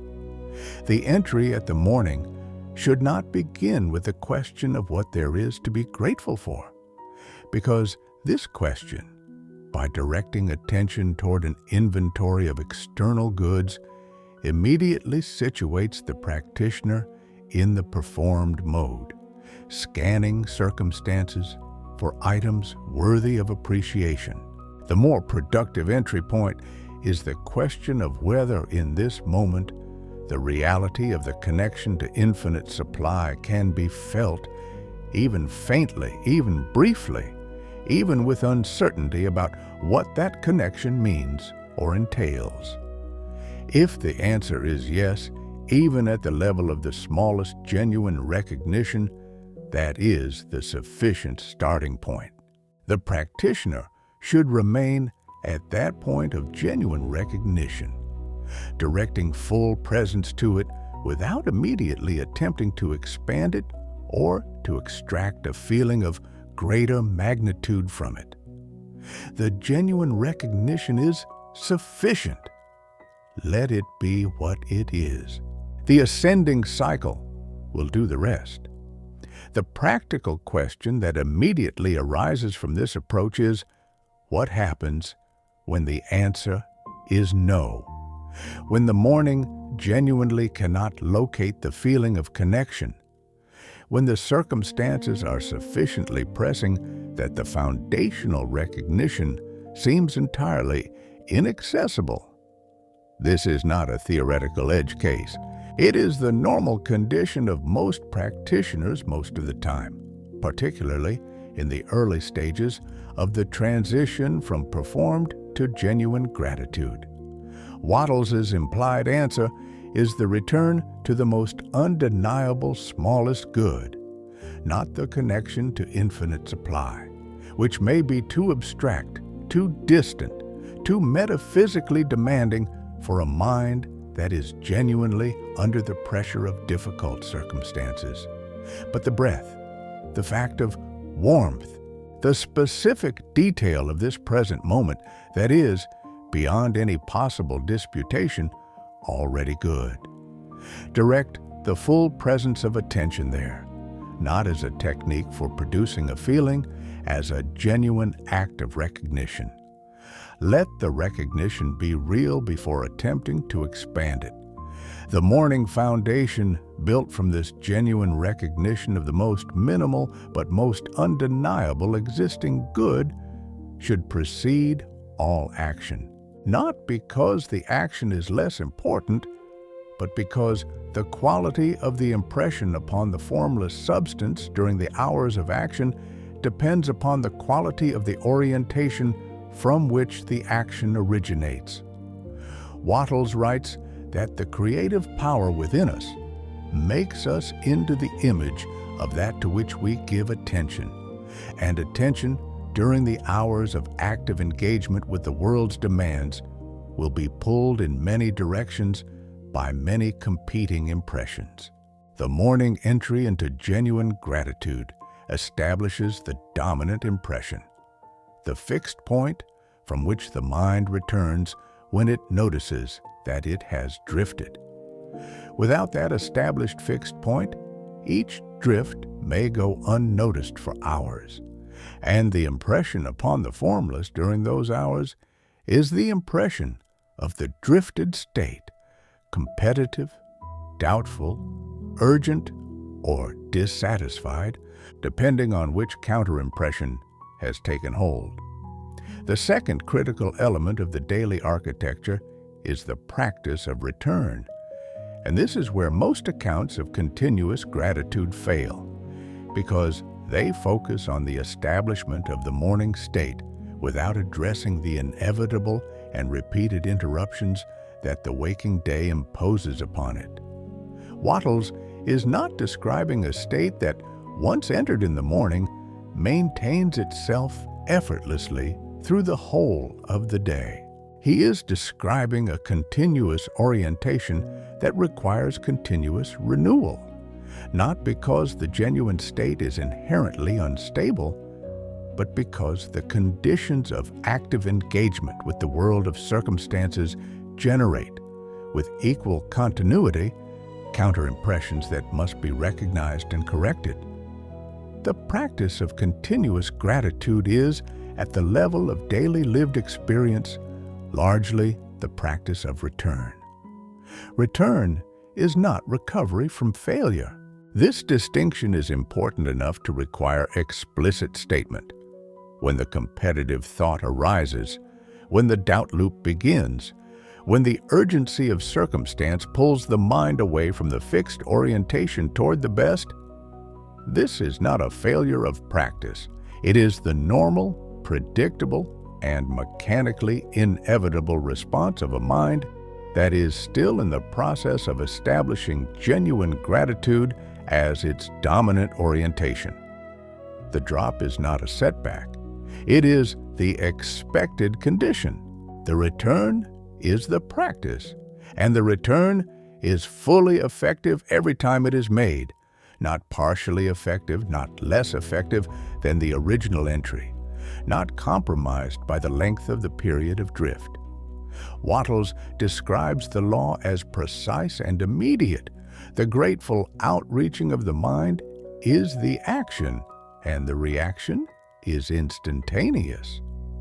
The return to genuine gratitude restores the correct impression to the formless, with the same immediacy as the original entry. There is no accumulated deficit to overcome. There is only the present state of the impression being made. The specific mechanics of return are derived from the same principle as the morning entry. Find the most undeniable, smallest good in the immediate environment and genuinely recognize it, not as a meditation, not as a formal practice, not as something that requires you to remove yourself from the situation you are in, as an immediate and minimal act of genuine recognition that can be accomplished in the midst of any circumstance, in any environment, at any moment of the day. The breath is always available. The fact of consciousness is always available. The specific detail of physical sensation, warmth, light, the texture of a surface, is always immediately present and always available as a starting point for genuine recognition. The return does not need to be dramatic. It needs to be genuine. A small but genuine recognition restores the orientation. The ascending cycle resumes. The dominant impression upon the formless is corrected. The architecture of continuous gratitude is therefore not a single practice performed at a designated time. It is a day-long relationship between the mind and its own dominant impression. A relationship characterized by the initial establishment of genuine orientation in the morning, the awareness of drift throughout the day, and the immediate and non-judgmental return to genuine recognition each time drift is noticed. The speed of return is the primary variable that determines the overall quality of impression upon the formless across the whole of the day. A practitioner who returns instantly, who notices the drift and corrects it in the same moment of noticing, maintains a dominant impression of genuine gratitude across the whole day, with brief interruptions that are too short to significantly alter the cumulative impression. A practitioner who drifts for hours before returning maintains a dominant impression of the counter state, doubt, urgency, competitive thought, with brief islands of genuine gratitude that are insufficient to establish it as the dominant force. The cultivation of the return requires above all the cultivation of the noticing. A drift that goes unnoticed cannot be corrected. The development of a mind that notices quickly when its orientation has shifted from the creative to the competitive, from the genuine to the performed, from the fixed upon the best to the fixed upon the inferior. This development is the central practical work of the student of Wattles' system, and it is the work that is most rarely described explicitly in discussions of his teaching. The focus tends to fall on the quality of the starting state rather than on the speed and consistency of the return. But it is the return, practiced with consistency and without self-judgment, that over time transforms the architecture of the mind's daily inner life from one in which competitive, doubtful, and dissatisfied thought are the dominant impressions, interrupted occasionally by morning practices of gratitude, to one in which genuine gratitude is the dominant impression, interrupted occasionally by the drift that is promptly noticed and returned from. This transformation does not happen suddenly. It happens gradually by the accumulation of returns, each one as effective as the last, each one contributing to the progressive deepening of the genuine orientation that is the mind's fixed relationship to the best. The final element of this architecture is the quality of attention given to the goods that arrive during the day, as the law of gratitude begins to operate more consistently. Wattles writes, "It is necessary to cultivate the habit of being grateful for every good thing that comes to you." The word every is structurally important. Every arrival of good, not the dramatic ones, not the ones large enough to produce a spontaneous feeling of appreciation, but everyone should be attended to with genuine recognition as evidence of the law operating. This is not a sentimental instruction. It is a precise one. Every genuine recognition of arriving good strengthens the ascending cycle. Every arrival of good that passes unnoticed or unrecognized is a missed opportunity to deepen the fixed orientation. The practitioner who attends with genuine presence to the small arriving goods, the unexpected opening in a difficult situation, the piece of information that arrives at precisely the right moment, the quality of a particular afternoon light, is deepening with each recognition, the orientation that produces more arriving good. The law is precise, and its precision operates in both directions. Each recognition of arriving good adds to the ascending cycle. Each unrecognized arrival is simply the absence of that addition. In a self-amplifying system, the difference between these two over time is not small. The question that a serious student of Wallace Wattles' framework is eventually required to confront is not whether the principles are internally consistent. They are.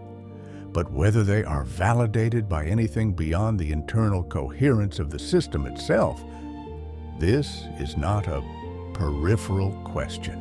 It is the question that determines whether the framework is a sophisticated theory or an operative description of how reality actually functions.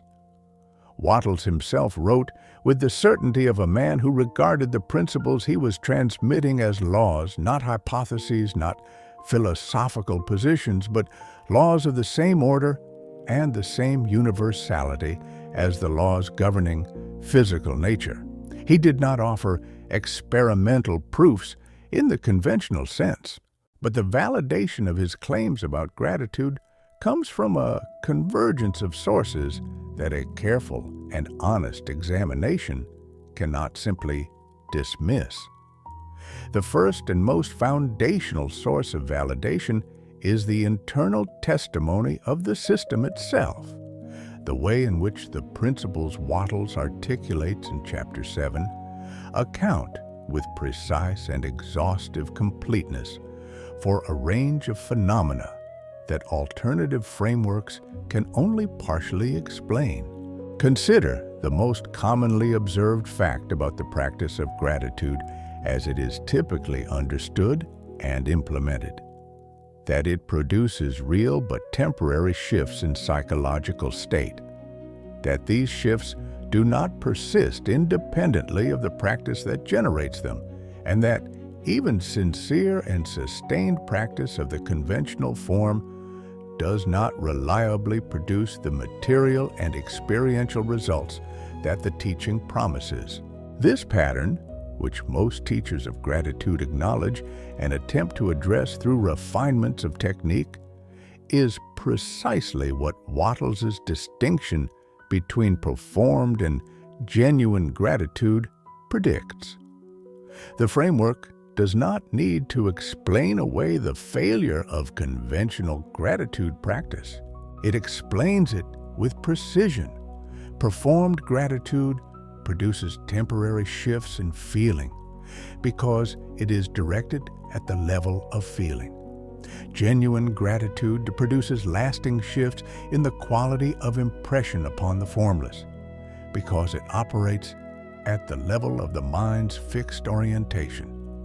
The distinction generates the exact predictions that the observed data confirms. This is not proof in the scientific sense, but it is the signature of a framework that is describing something real. The second source of validation is the remarkable convergence of independent thinkers, working in different traditions, drawing on different intellectual resources, using different vocabularies, who arrived at structurally identical conclusions about the relationship between a specific quality of inner orientation and the quality of the creative force exercised by the individual mind.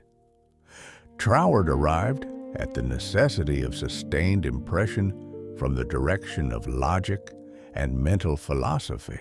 James Allen, in his foundational text, As a Man Thinketh, arrived at the principle that a man's mind may be likened to a garden, which may be intelligently cultivated or allowed to run wild.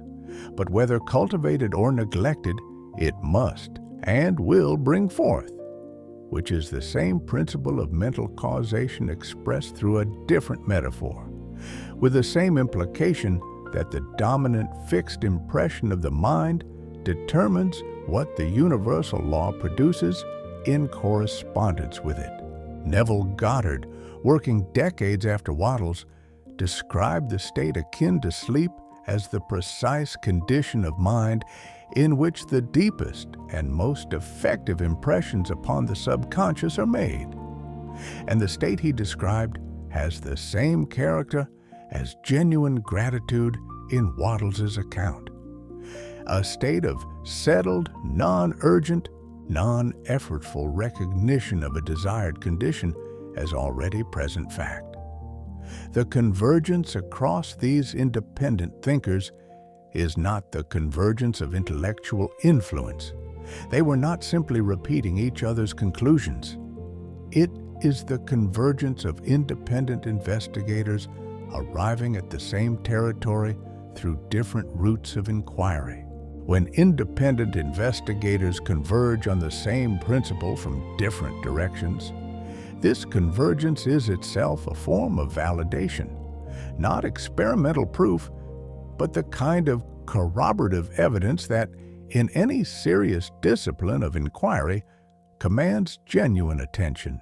Wattles's account of gratitude as the fixed orientation of the mind upon the best, generating faith as its natural output, and impressing the image of abundance as present fact upon the formless, is not an idiosyncratic claim. It is the point at which the most rigorous independent thinkers of the mental science tradition converge. The third source of validation is the testimony of lived experience, which is, in any framework that makes claims about the quality of life produced by specific inner conditions, ultimately the most direct and relevant form of evidence. Wattles himself is the primary witness here.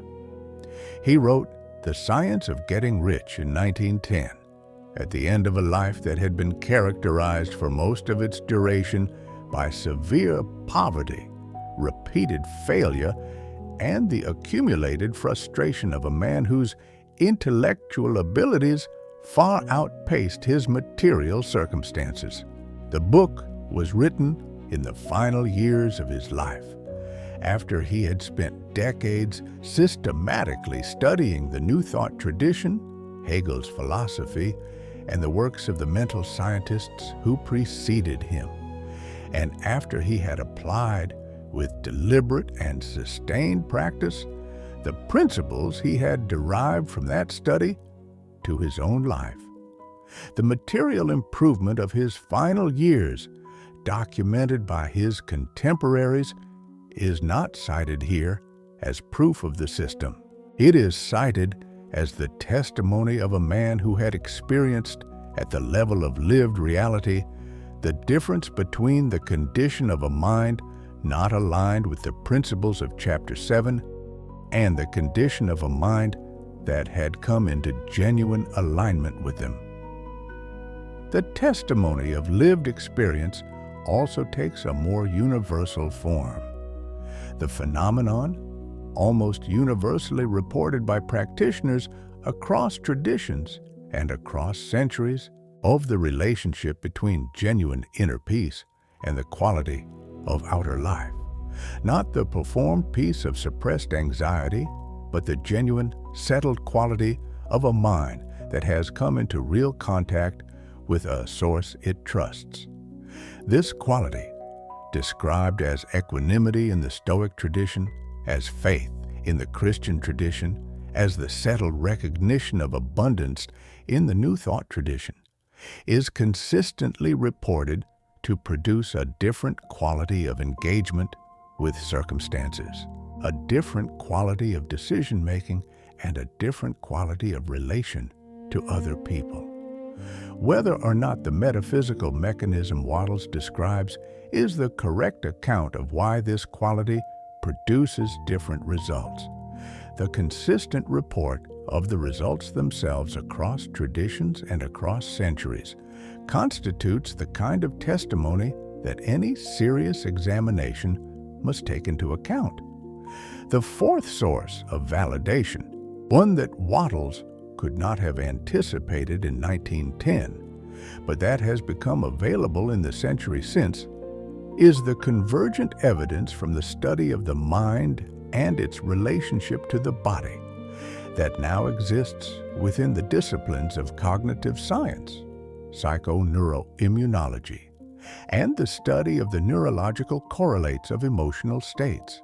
This evidence does not validate the metaphysical claims Wattles makes about the formless substance and the law of action and reaction between individual mind and universal medium.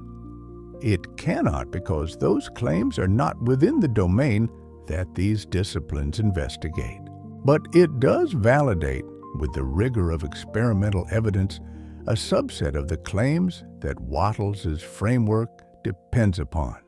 Specifically, the claims about the relationship between sustained inner states and the quality of physiological, cognitive, and behavioral outputs that the mind produces. The evidence that chronic states of anxiety, urgency, and competitive vigilance produce measurable degradation in the quality of cognitive function, specifically in the executive functions of planning, sustained attention, and creative problem-solving, is now extremely well established within cognitive neuroscience.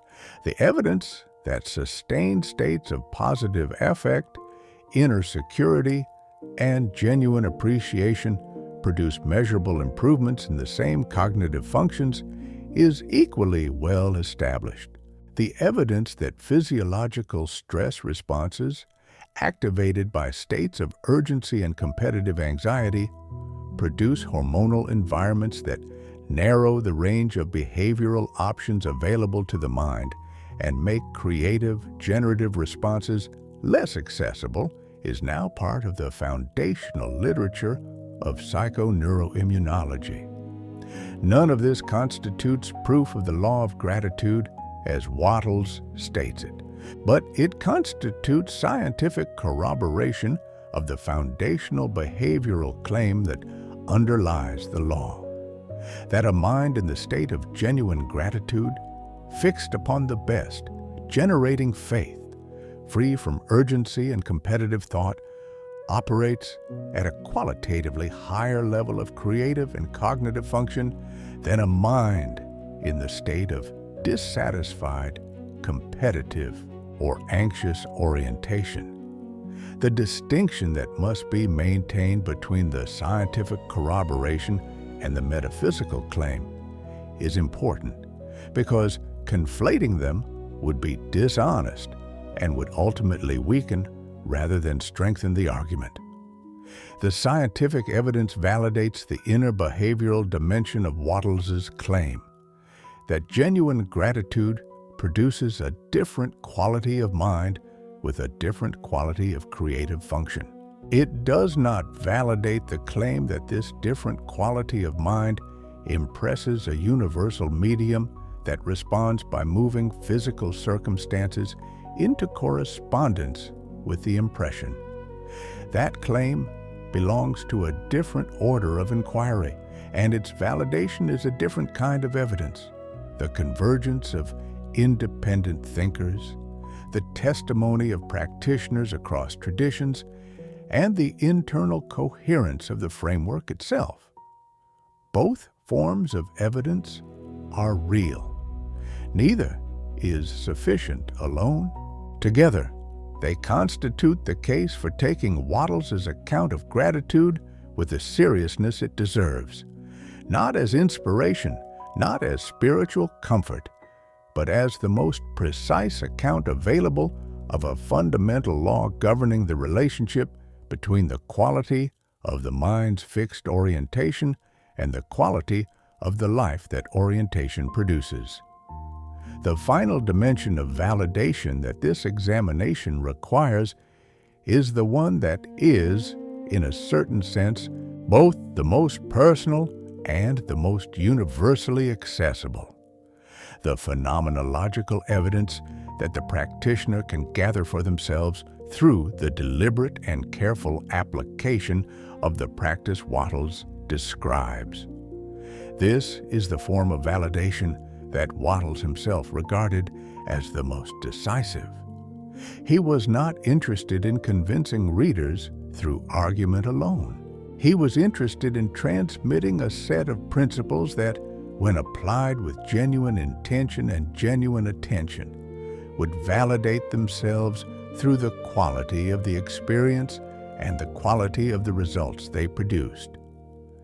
The instruction to test the principles, to apply genuine gratitude as Wattles defines it, not as a morning list, but as the continuous fixed orientation of the mind upon the best, maintained with consistent return practice throughout the whole of the day, and to observe with honest attention what changes in the quality of the mind and the quality of the circumstances is itself a form of empirical methodology.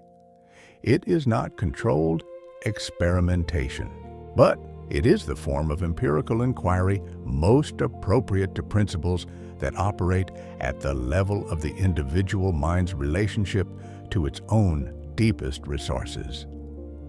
The validation of Wattles' account of gratitude reaches its most precise and most demanding form in the examination of what the practitioner who genuinely enters the continuous orientation, not as a technique, but as an inner condition, actually reports about the quality of the experience from the inside. This is not anecdotal validation in the weak sense. It is the phenomenological evidence of a state, and it is consistent enough across independent reporters to constitute something significant. What is consistently reported by practitioners who have moved from the performed mode to something approaching the genuine continuous orientation is not an increase in positive emotion in the conventional sense, not greater happiness or greater excitement or greater enthusiasm about their circumstances. What is reported consistently is a change in the fundamental relationship of the mind to its circumstances, a quality of settlement, of groundedness, of not being moved at the same depth by the fluctuations of external conditions that previously would have immediately and completely redirected the mind's impression. This quality is not the same as indifference. The practitioner, in genuine, continuous gratitude, is not indifferent to circumstances. They engage with them fully and responsively. But the engagement comes from a fixed orientation rather than from a state of reactive anxiety.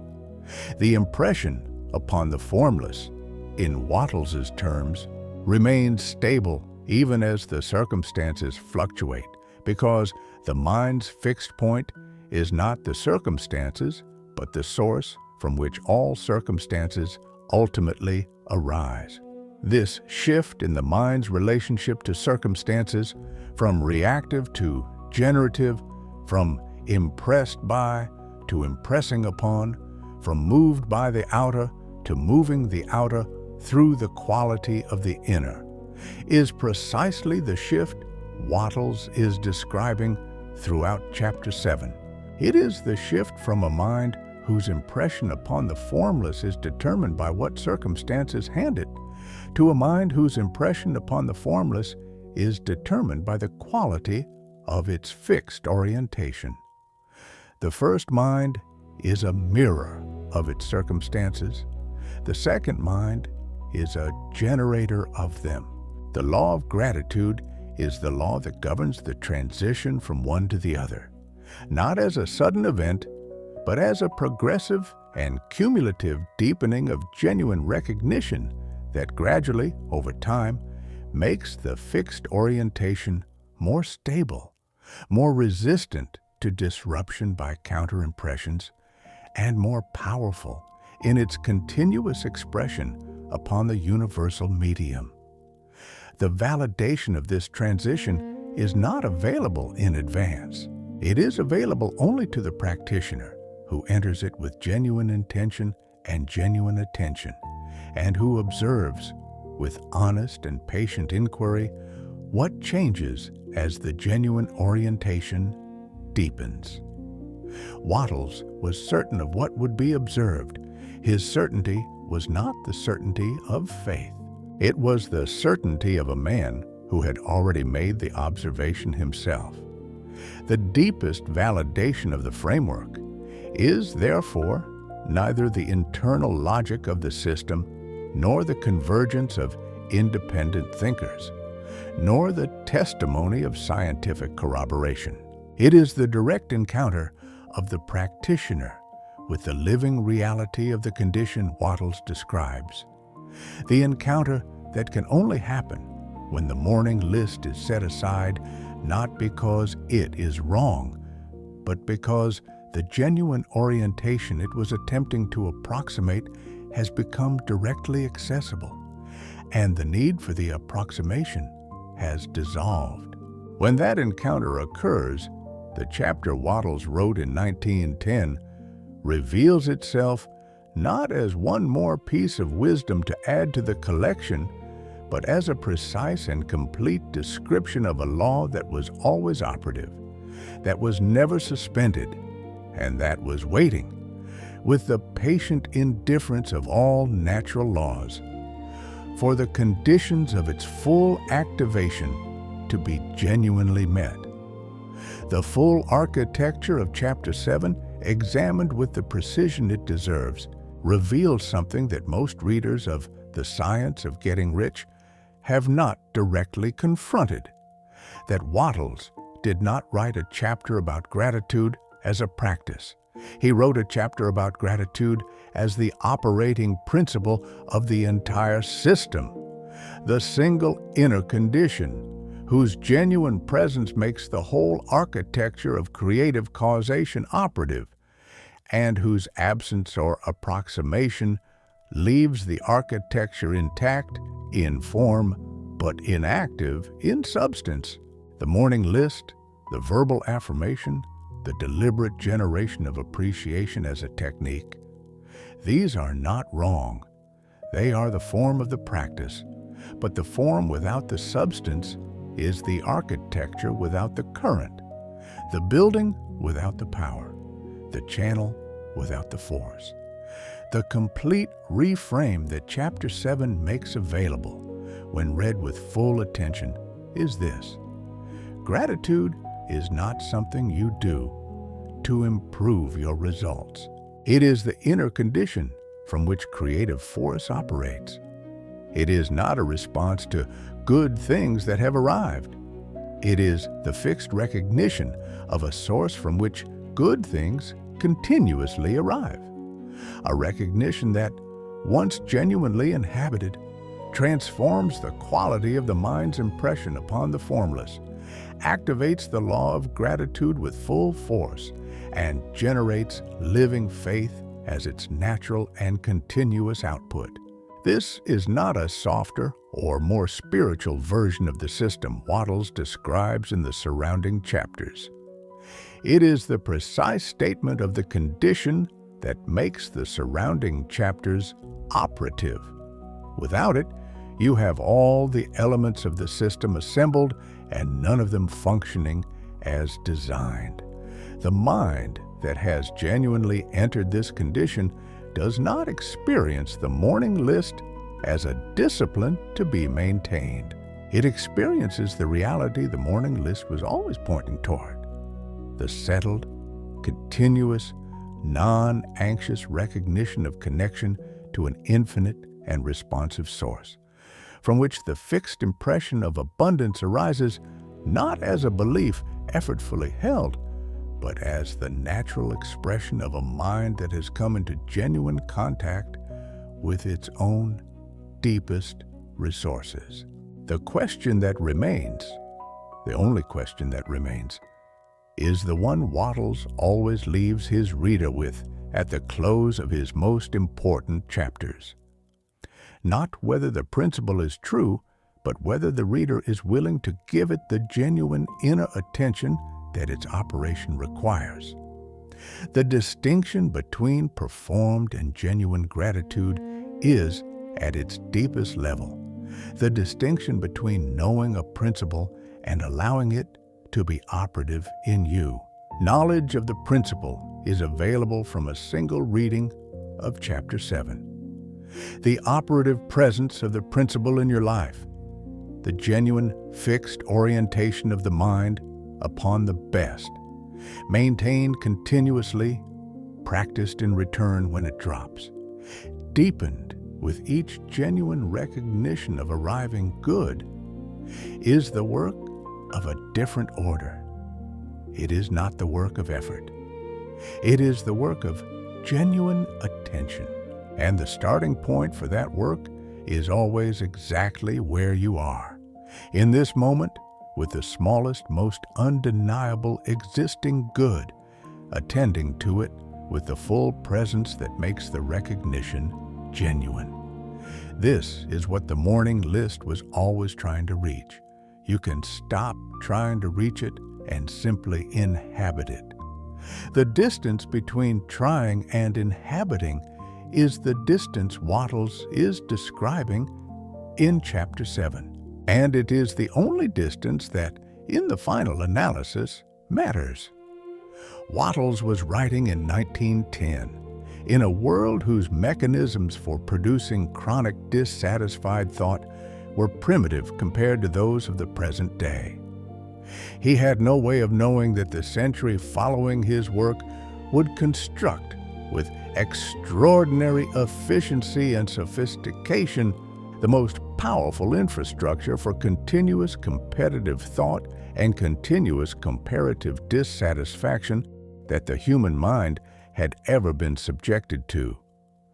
He could not have anticipated the specific forms that this infrastructure would take, but he had already identified, with the precision of a man working from laws rather than from circumstances, the exact inner condition that would remain the correct response to whatever form the infrastructure took.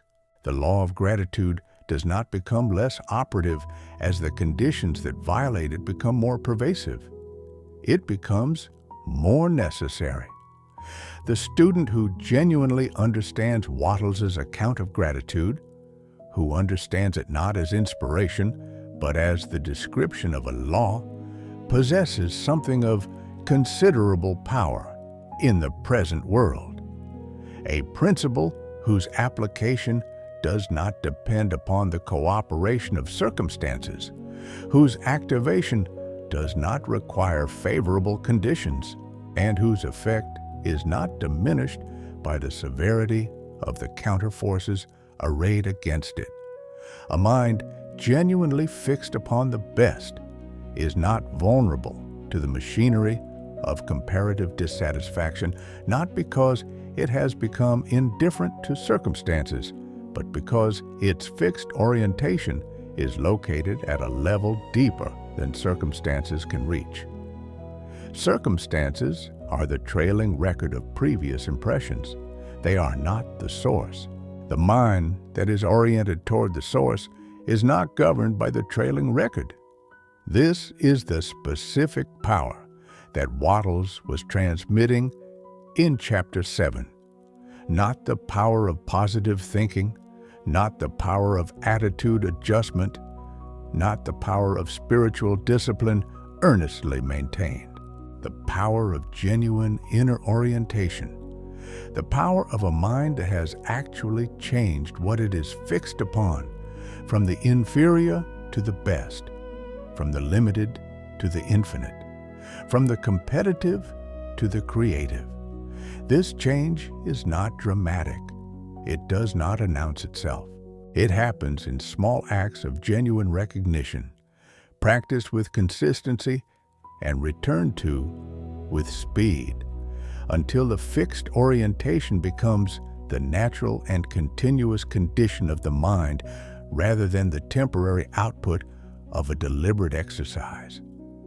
When it becomes the natural condition, the law operates through it with full and unobstructed force, because there is nothing between the genuine outreaching of the mind and the responsive movement of the formless substance to interrupt the precise and instantaneous operation of action and reaction. The Master's teaching, examined with the precision it deserves, reveals itself as both demanding and simple. Demanding because it asks for genuine inner change rather than the performance of an external practice. Simple because the entry point for that change is always immediately available in any moment through the most minimal act of genuine recognition, attending with full presence to the smallest, most undeniable existing good in the immediate reality of this moment. The system does not ask you to believe more. It does not ask you to feel more. It asks you to recognize genuinely what is already present. The law does the rest. That was always the teaching. Chapter 7 was always the key. The key was always in the word that most people pass over too quickly to hold, not gratitude, as the word is commonly understood, but gratitude as Wattles meant it, the fixed recognition of the best, the continuous outreaching toward the source, the settled certainty that what is needed is already arriving through the operation of a law that has never been suspended and that is waiting with perfect and impersonal precision for the inner condition of its full activation to be genuinely met. The distance between where you are and where the system places you is not measured in effort or discipline or years of practice. It is measured in the gap between the performed recognition and the genuine one. That gap can be closed in any moment, beginning with the next moment of full attention directed toward the smallest existing good. Wattles knew this. He wrote a chapter about it. It has been waiting in that chapter for you to read it the way it was written. Wattles offers one final passage in Chapter 7 that contains, in its compact and precise language, the complete synthesis of everything this examination has been building toward. And it is a passage that deserves to be received not as a quotation, but as the direct transmission of a principle from the mind of a man who had tested it against the full weight of a difficult life and found it to be law. He writes, "The grateful mind is constantly fixed upon the best Therefore, it tends to become the best. It takes the form or character of the best and will receive the best.